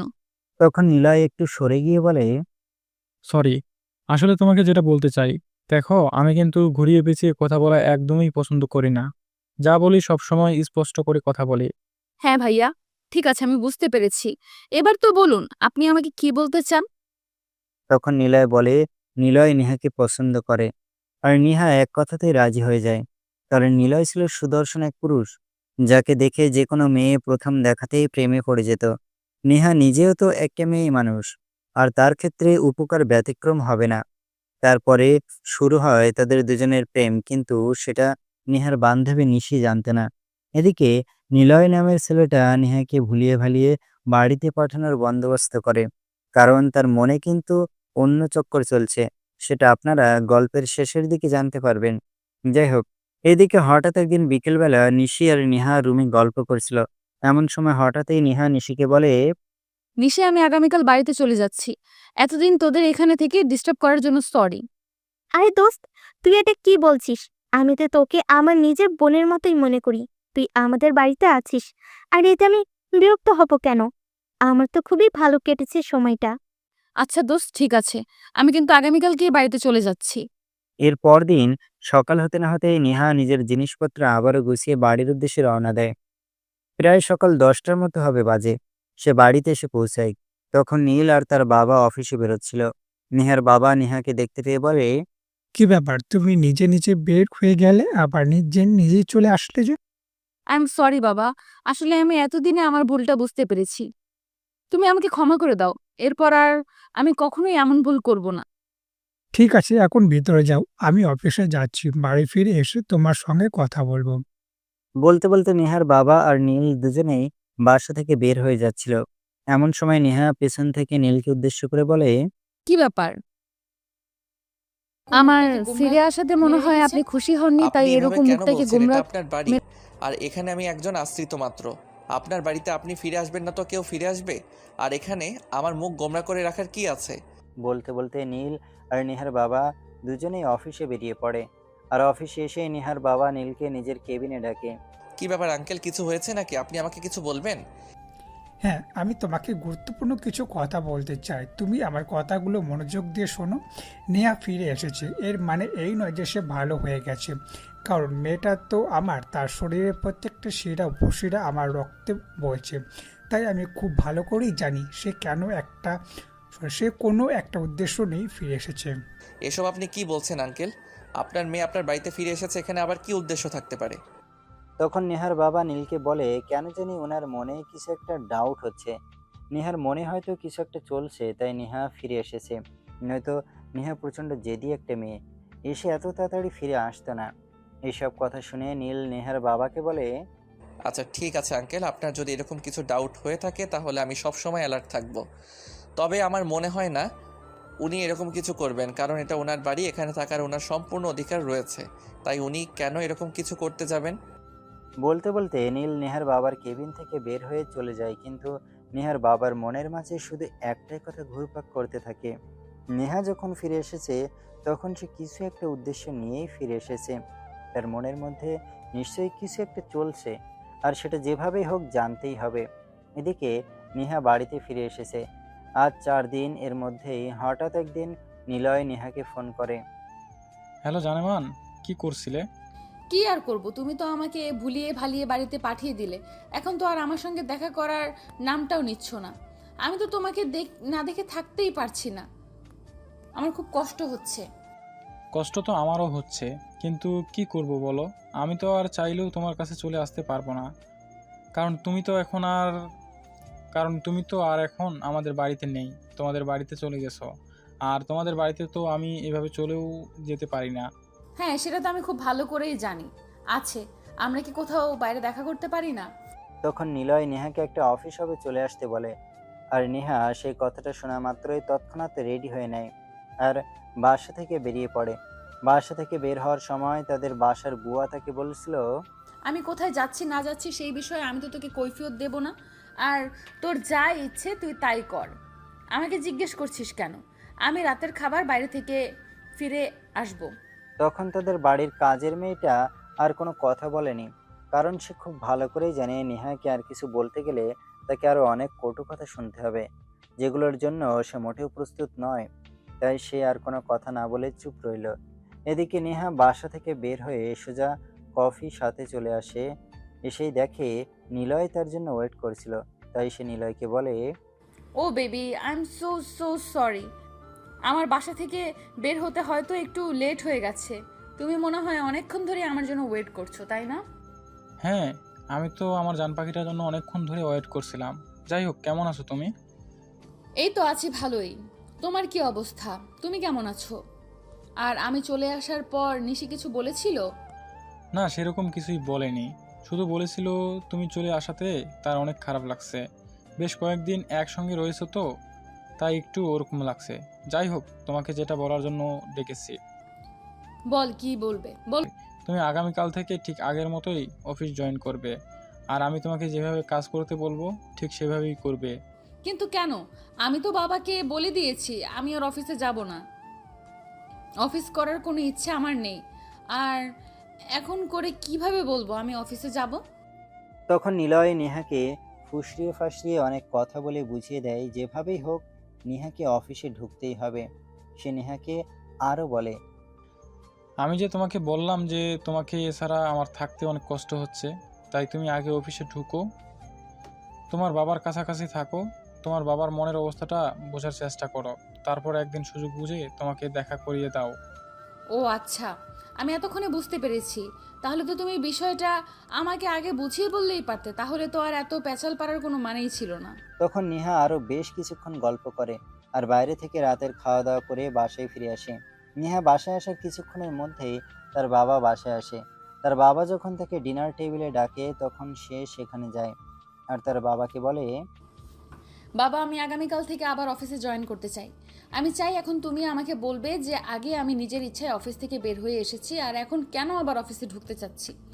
হ্যাঁ, এরকম প্রশ্ন করাটাই তো স্বাভাবিক। কেন, তুমি কি এমন প্রশ্নের সম্মুখীন হতে প্রস্তুত নাও? হ্যাঁ, আমি সম্পূর্ণ প্রস্তুত। তবে আগে তুমি আমার কথাটা শোনো। দেখো, আমি তো তোমার একমাত্র মেয়ে। তোমার সকল সম্পত্তির উপর শুধুমাত্র আমার অধিকার রয়েছে। তুমি না থাকাকালীন সব কিছু তো আমারই থাকবে। তাই এখন আমি আবার অফিসে জয়েন করতে চাইছি। হ্যাঁ ঠিক আছে, কিন্তু আমি তোমাকে এখন কিন্তু অন্য কোনো পোস্টে জয়েন করতে দেব না। তোমাকে ম্যানেজিং ডিপার্টমেন্টেই থাকতে হবে। নেহা তখন তাতেই রাজি হয়ে যায়, কারণ নিলয় তাকে এভাবেই কথা বলতে বলেছে। নিলয় তাকে বলেছে তার বাবা তাকে যে ডিপার্টমেন্টে জয়েন করতে বলুক তাতেই যেন সে রাজি হয়ে যায়। মূল কথা, তাকে যেভাবেই হোক তার বাবার আশপাশ থাকতে হবে আর তার বাবার মনের ইচ্ছাটা জানতে হবে। আর এর পরদিন থেকেই নেহা অফিস করতে শুরু করে। এভাবে চলে গেল বেশ কয়েকদিন। ইতিমধ্যে হঠাৎ একদিন আবারও নিলয় নেহাকে ফোন করে। তো সুইটহার্ট, ওদিকের কি অবস্থা? এখন কি আমি চাইলে তোমার বাবার সঙ্গে দেখা করতে পারি? এদিকের আবহাওয়া তো মোটামুটি ভালোই মনে হচ্ছে। একটা কাজ কর, তুমি আগামীকাল একবার আমাদের অফিসে চলে এসো। সেখানে আমি তোমাকে বাবার সঙ্গে কথা বলিয়ে দেওয়ার চেষ্টা করছি। আচ্ছা ঠিক আছে, আমি কিন্তু আগামীকাল বিকেল 3টার সময় তোমাদের অফিসে উপস্থিত থাকবো। বলতে বলতে নিলয় ফোনটা কেটে দেয়। আর এদিকে নেহা রাতে তার বাবার সঙ্গে কথা বলতে যায়। বাবা, আগামীকাল তোমার সঙ্গে আমার এক বন্ধু দেখা করতে আসবে। আচ্ছা ঠিক আছে, সে জানা হয় বুঝলাম, কিন্তু তোমার কেমন বন্ধু, মানে তার সঙ্গে তোমার কেমন সম্পর্ক, সে ছেলে না মেয়ে? সে কি আমার সঙ্গে কোনো দরকারি কথা বলতে আসবে নাকি এমনিতেই দেখা করতে আসবে?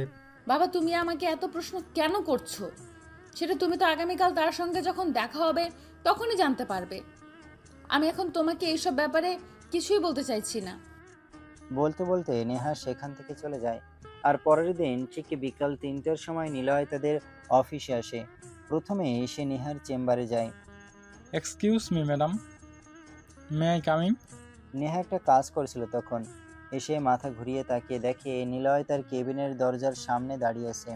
তখন সে নিলয়ের দিকে তাকিয়ে বলতে থাকে, আরে মাই ডিয়ার সুইট হার্ট, তুমি আমার কেবিনে এসেছো আর ভেতরে প্রবেশ করার জন্য অনুমতি চাইছো? এমনটা হতে পারে নাকি? প্লিজ ভেতরে এসো। তখন নিলয় হৃদয়ে প্রবেশ করে তার সঙ্গে সঙ্গে নেহাকে জড়িয়ে ধরে। আর তখনই নেহার ঠোঁটে একটা কিস করে। নেহা তখন নিজেকে কোনো রকমে ছাড়িয়ে নিয়ে বলতে থাকে, আরে এটা তুমি কি করছো? এটা আমার অফিস, এখানে এরকম করা যায় নাকি? উফ ডার্লিং, সেই কথা দিন ধরে তোমাকে একটুও দেখি না, তোমাকে একটু কাছ থেকে ছুতে পারি না। আমি তো তোমাকে ছাড়া থাকতেই পারছিলাম না। এখন আমি কি করব, তুমি নিজেই সেটা বলো না। তাই বলে তুমি আমার অফিসে এসে এরকম করবে নাকি? আচ্ছা ঠিক আছে, বসো। তুমি কি খাবে বলো।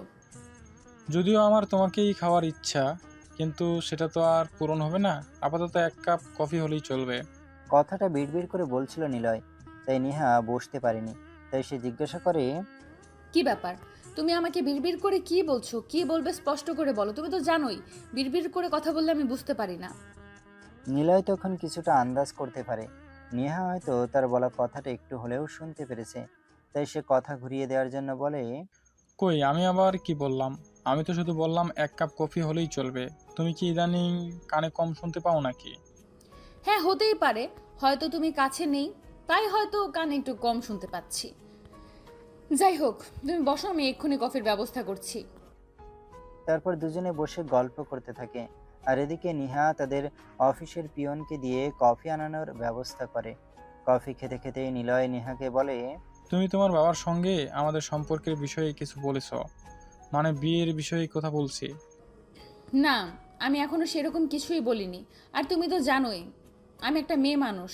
আর একটা মেয়ে হয়ে কিভাবে নিজের বাবার সঙ্গে বিয়ের বিষয়ে কথা বলি বলো? ওকে মাই ডিয়ার, কোনো সমস্যা নাই। আমি যখন চলে এসেছি তখন আমি নিজেই সবটা সামলে নেব। তোমাকে কোনো চিন্তা করতে হবে না। এখন চলো আমাকে নিয়ে তোমার বাবার কেবিনে। তখন নেহা আর এক মুহূর্ত দেরি না করে নিলয়কে নিয়ে তার বাবার কেবিনে চলে যায়। কিন্তু তার বাবা তখন নীলের সঙ্গে একটা গুরুত্বপূর্ণ বিষয় নিয়ে আলোচনা করেছিল। সেটা দেখে নেহা একটু ক্ষেপে যায়। কিন্তু নিলয় চোখের ইশারায় নেহাকে ঠান্ডা হতে বলে। তাই নেহা নিজেকে একটু শান্ত করে তার বাবাকে বলে, বাবা, আমি তো তোমাকে বলেছিলাম আমার এক বন্ধু তোমার সঙ্গে দেখা করতে আসবে। এই যে আমি তাকে নিয়ে এসেছি, সে তোমার সঙ্গে কিছু বলতে চায়। হ্যাঁ ঠিক আছে, তুমি তাকে নিয়ে একটু ওয়েটিং রুমে বসো, আমি নীলের সঙ্গে একটা গুরুত্বপূর্ণ বিষয় নিয়ে আলোচনা করছি, সেটা সেরে তোমাদের সঙ্গে কথা বলছি। বাবা, তোমার কি হয়েছে বলো তো? আমার একটা বন্ধু তোমার সঙ্গে একটা গুরুত্বপূর্ণ বিষয় নিয়ে আলোচনা করতে এসেছি, আর এখন কিনা তুমি বলছো তুমি নীলের সঙ্গে গুরুত্বপূর্ণ বিষয় নিয়ে আলোচনা করছো। আমার চাইতে এখন তোমার কাছে এই ছেলেটাই বেশি গুরুত্বপূর্ণ? এত গুরুত্ব দাও? তখন পাশ থেকে নিলয় বলে ওঠে, নেহা এত অস্থির কেন হচ্ছে? উনি তো একটা গুরুত্বপূর্ণ বিষয় নিয়ে আলোচনা করছেন। চলো আমরা ওয়েটিং রুমে গিয়ে বসে ওনার আলোচনা শেষ করুক, তারপরে না হয় আমরা ওনার সঙ্গে কথা বলবো। তারপর নিলয় নেহাকে নিয়ে বাইরে চলে যায়। আর তার বাবার কথা বলা শেষ হলে নীল কেবিন থেকে বের হয়। আর তাকে দেখে তারা দুজন কেবিনে প্রবেশ করে। হ্যাঁ এবার বলো তোমরা কি বলতে চাও। কথাটা শোনা মাত্রই নেহা কিছু বলতে চাইলে নেহাকে থামিয়ে দিয়ে নিলয় বলতে শুরু করে, আঙ্কেল, আমি নিলয়। আপনার মেয়ের সঙ্গে আমার একটা রিলেশন রয়েছে। বলতে পারেন আমরা দুজনে এই মুহূর্তে একটা ভালো পর্যায়ে রয়েছি। এখন আপনি চাইলে আমরা সেই সম্পর্কটাকে বিয়েতে রূপান্তরিত করতে চাই। এমন কথা শুনে নেহার বাবার মধ্যে সেরকম কোনো পরিবর্তন হয়েছে বলে মনে না হলেও তিনি নিজেকে শান্ত রেখে বলেন, দেখো, বিয়ের শাদির ব্যাপারে তো হুট করে সিদ্ধান্ত নেওয়া যায় না, ভেবেচিন্তে সিদ্ধান্ত নিতে হয়। তাছাড়া নেহা আমার একমাত্র মেয়ে, তাকে আমি তার উপযুক্ত ছেলের হাতেই তুলে দিতে চাই। আঙ্কেল, আপনি আমাকে সম্পর্ক ভরসা করতে পারেন। আর আমি বুঝতে পারছি আপনি কোনো বিষয়টা নিয়ে আর আমি বুঝতে পারছি আপনি কোন বিষয়টা নিয়ে চিন্তা করছেন। আপনার ব্যবসা, তাই তো আপনি আমার উপর সম্পূর্ণ ভরসা করতে পারেন। আমি আপনার আমি আপনার ব্যবসাটা সঠিকভাবে পরিচালনা করতে পারবো। তাছাড়া আপনার তো কোনো ছেলে সন্তান নেই। বিয়ের পর যা আছে সব তো নেহার থাকবে, আর নেহার মানেই তো আমার। আর নিজের জিনিসটাকে সবাই খুব ভালোভাবে আগলে রাখতে জানে। নেহার বাবা তখন একটু মুচকি হেসে ছেলেটাকে উত্তর দেয়, হ্যাঁ, সেটা আমি খুব ভালো করেই জানি। যাই হোক, তুমি এখন আসো। আর বিয়েটা তো ছেলে খেলা নয়, বিয়েটা তো একটু চিন্তা ভাবনার বিষয়, তাই আমি ভেবেচিন্তে তোমাকে জানাবো। আঙ্কেল, এত চিন্তা ভাবনার কি আছে? আমরা দুজন একে অপরকে পছন্দ করি, এটাই কি যথেষ্ট নয়? আমাদের ভালোবাসার কি কোনো মূল্য নেই আপনার কাছে? কেন আপনি এত চিন্তা ভাবনা করতে চাইছেন? তোমাদের ভালোবাসার কোনো মূল্য নেই সেটা আমি কখন বললাম? শুধু বললাম বিয়েটা ছেলে খেলা নয়, বিয়েটা সারা জীবনের একটা বন্ধন। আমি আমার মেয়েকে কার হাতে তুলে দেব সেটা আমাকে অবশ্যই ভেবে দেখতে হবে।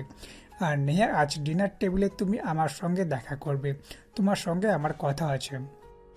তারপর নেহা আর নিলয় দুজনেই কোনো কথা না বলে চুপচাপ তার বাবার থেকে বের হয়ে চলে যায়। এদিকে রাতের বেলা সবাই যখন ডিনার টেবিলে আসে তখন নেহার বাবার নেহাকে বলে, নেহা, তুমি ওই ছেলেটার সঙ্গে আর কোনো সম্পর্ক রাখবে না, কারণ আমি অন্য একজনের সঙ্গে অনেক দিন আগেই তোমার বিয়ে ঠিক করে রেখেছি। বাবা, তোমার কি মাথা খারাপ হয়ে গেছে নাকি? আমি এই যুগের মেয়ে, আমি চাইলেই আমার পছন্দ মতো কাউকে বিয়ে করতে পারি। আর সেখানে তুমি কি না বলছো তুমি অনেক দিন আগেই একজনের সঙ্গে আমার বিয়ে ঠিক করে রেখেছো?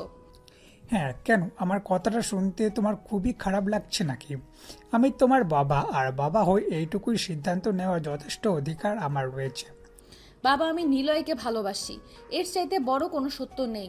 আর তাকে ছাড়া অন্য কাউকে আমি কখনো বিয়ে করতে পারবো না।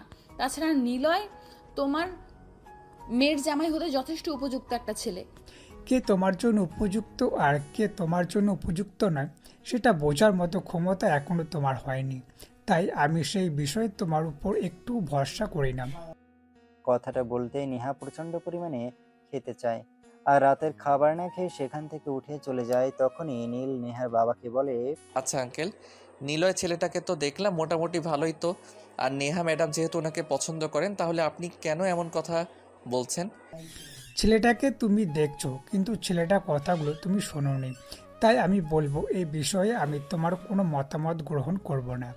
আর তুমি একবার আজকেই তোমার বাবাকে ফোন করবে আর আগামীকাল আমাদের এখানে আসতে বলবে। কেন আঙ্কেল? না মানে আসলে আপনি তো জানেন আমার বাবার শরীরটা ইদানিং ভালো যাচ্ছে না, তাই এভাবে হুট করে বাবাকে চলে আসতে বলতে পারি না। আমি ড্রাইভারকে বলে দিচ্ছি, তুমি শুধু আমাদের বাড়ির ঠিকানাটা দিয়ে দাও, ড্রাইভার নিজে গিয়েই নিয়ে আসবে। কেন, বাকি কারণে সেই সব কিছু তোমার বাবা আসার পরেই জানতে পারবে। তখন নীল আর কোনো কথা বলেনি, চুপচাপ নিজের রুমে চলে যায়। এরপর পরের দিন বিকেলের মধ্যে তাদের বাড়ির ড্রাইভার নীলের বাবাকে নিয়ে আসে। রাতের বেলা নেহার বাবা সবাইকে ড্রয়িং রুমে ডাকে, নেহাও সেখানে উপস্থিত হয়। কি ব্যাপার, কি হয়েছে? তুমি সবাইকে ডেকেছো কেন? আর এই বয়স্ক লোকটা কে? এনাকে তো আগে দেখিনি। উনি তোমার হবু শ্বশুর মশাই, ওনাকে সালাম করো। কথাটা শোনা মাত্রই উপস্থিত সবাই অনেকটা হতভম্ব হয়ে যায়। নেহা কিছু বলার আগে নীল বলে, আঙ্কেল, এসব আপনি কি বলছেন? আপনার কি মাথা খারাপ হয়ে গেছে নাকি? আমার বাবাকে আপনি নীলা ম্যাডামকে হবু শ্বশুর বলে পরিচয় দিচ্ছেন কেন? তুমি চুপ করো, আমি তোমার সঙ্গে কোনো কথা বলছি না। তারপর তিনি আবারও নেহার দিকে তাকিয়ে ধমক দিয়ে নেহাকে বলেন নীলের বাবাকে সালাম করতে। তখন নেহা বলতে থাকে, অসম্ভব বাবা, কখনোই না। এতক্ষণ আমি জানতাম না এই লোকটাকে, আর এখন যেহেতু জেনে গেছি নিজের বাবা, তখন তো প্রশ্নই ওঠে না। তখন নেহার বাবা একটা চিৎকার দিয়ে ওঠে আর তাতে নেহা অনেকটা ভয় পেয়ে যায়। আর সে ভয় পেয়ে নীলের বাবাকে সালাম করে আর তারপর একটু সরে দাঁড়ায়। ওই ছেলেটার সঙ্গে তোমার সম্পর্কটা চলবে না, কারণ ওই ছেলেটার সঙ্গে আমি কখনোই তোমাকে এক হাতে দেব না। নীলের বাবা আর আমি ছোটবেলাকার বন্ধু, আমরা ছোটবেলায় একে অপরকে কথা দিয়েছিলাম বিয়ের পর যদি ছেলে সন্তান হয় আর আমার যদি মেয়ের সন্তান হয়, তাহলে আমরা আমাদের ছেলে মেয়েকে একে অপরের সঙ্গে বিয়ে দেব। আমি তোমাদের শেষ সব কথা মানি না, কারণ তোমাদের কবে কাকে কোন বিষয়ে কথা দিয়েছো সেই সব কিছু আমরা জানি না এবং জানার প্রয়োজনও মনে করি না। তাছাড়া সবচেয়ে বড় কথা হলো আমি নিলয়কে পছন্দ করি, আর তার সঙ্গে আমার একটা সম্পর্ক রয়েছে। তাই তুমি চাইলেই আমি নিলয়কে ছেড়ে নীলকে বিয়ে করতে পারবো না। এরকম একটা জায়গা খ্যাত ছেলেকে বিয়ে করলে আমার সমাজ বলতে কিছুই থাকবে না। নেহা, অনেক বলে ফেলেছো তুমি। আমি তোমার কাছ থেকে আর কোনো কথাই শুনতে চাইছি না। আমি তোমার বাবা, আমি কি করব না করব সেই বিষয়ে আমি তোমার কাছ থেকে কোনো মতামত গ্রহণ করব না। আমি আমার মতামতটাকে বেশি প্রাধান্য দিয়ে থাকি, সেটা তুমি খুব ভালো করেই জানো। তুমি যদি তোমার মতামতটাকে বেশি প্রাধান্য দাও তাহলে আমাকে বলতে হবে আমাকেও আমার মতামতটাকে বেশি প্রাধান্য দিতে হবে। আমি তোমার কথা রাখতে পারবো না। কথাটা বলতে বলতে নেহা সেখান থেকে উঠে গিয়ে নীলের সামনে দাঁড়ায় আর নীলকে শার্টের কলার ধরে টেনে দাঁড় করায়। তারপর নীলকে বলে, এই এত লোভ কিসের তোর? প্রথমে চাকরি নেই, চাকরি পেয়েছিস, তার উপর আবার আমাদের কোম্পানির প্রোডাকশন ডিরেক্টর হিসেবে জয়েন করেছিস, আর এখন পুরো কোম্পানিটাকে নিজের দখলে নিয়ে নিতে চাইছিস। ম্যাডাম প্লিজ আপনি শান্ত হন, আপনি আমাকে ভুল বুঝবেন না। আপনাদের সম্পদের উপর আমার কোনো লোভ নেই, আর আপনাকে বিয়ে করা তো অনেক দূরের কথা। এই বিষয়ে কোনো কিছুই জানতাম না। কি ভেবেছিস কি তুই? তোদের মতো ছোট লোকদের আমি চিনি না? তোদের মতো ছোট লোকদের আমি খুব ভালো করেই চিনি। তোরা যেখানে সম্পত্তি আর সুন্দরী মেয়ে দেখতে পাস সেখানে এই দুমড়ে পড়িস। Neha, stop of this nonsense. তুমি ওকে আর একটা কথাও শোনাবেন না। ও তোমার হবু হাজবেন্ড, ওকে সম্মান দিয়ে কথা বলো। সেটার খেতায় আগুন। আমি ওকে কোনোদিনও আমার হাজবেন্ড হিসেবে মানি না আর মানবো না। তুমি এক্ষুনি এদেরকে আমাদের বাড়িতে থেকে চলে যেতে বলো, তা না হলে কিন্তু আমি নিজেই এদের দুজনকে ঘাড় ধাক্কা দিয়ে বাড়ি থেকে বের করে দিতে বাধ্য হব। তখন আর নেহার বাবা নিজের রাগ কন্ট্রোল করতে পারেনি, তাই ঠাস ঠাস করে নেহার দুইটা চড় বসিয়ে দেয়। বলতে থাকে, নেহা যেন ওনাকে আর বাবা বলে না পরিচয় দেয়। এই কথা শুনে নেহা বলতে থাকে, বাবা এসব তুমি কি বলছো? তুমি একটা ছেলের জন্য আমাকে দূরে সরিয়ে দিচ্ছ। শুধু যে দূরে সরিয়ে দিয়েছে তাই নয়, তোমাকে আমি আমার সকল সম্পদ থেকেও বঞ্চিত করছি। আমি আমার সকল সম্পত্তি নীলের নামে লিখে দিচ্ছি। মানে এসব কি বলছো বাবা? আমি কিছুই বুঝতে পারছি না। আমি তোমার সন্তান আর তুমি আমাকে বঞ্চিত করে একটা বাইরের ছেলেকে যে সমস্ত সম্পত্তি দিয়ে দিচ্ছ।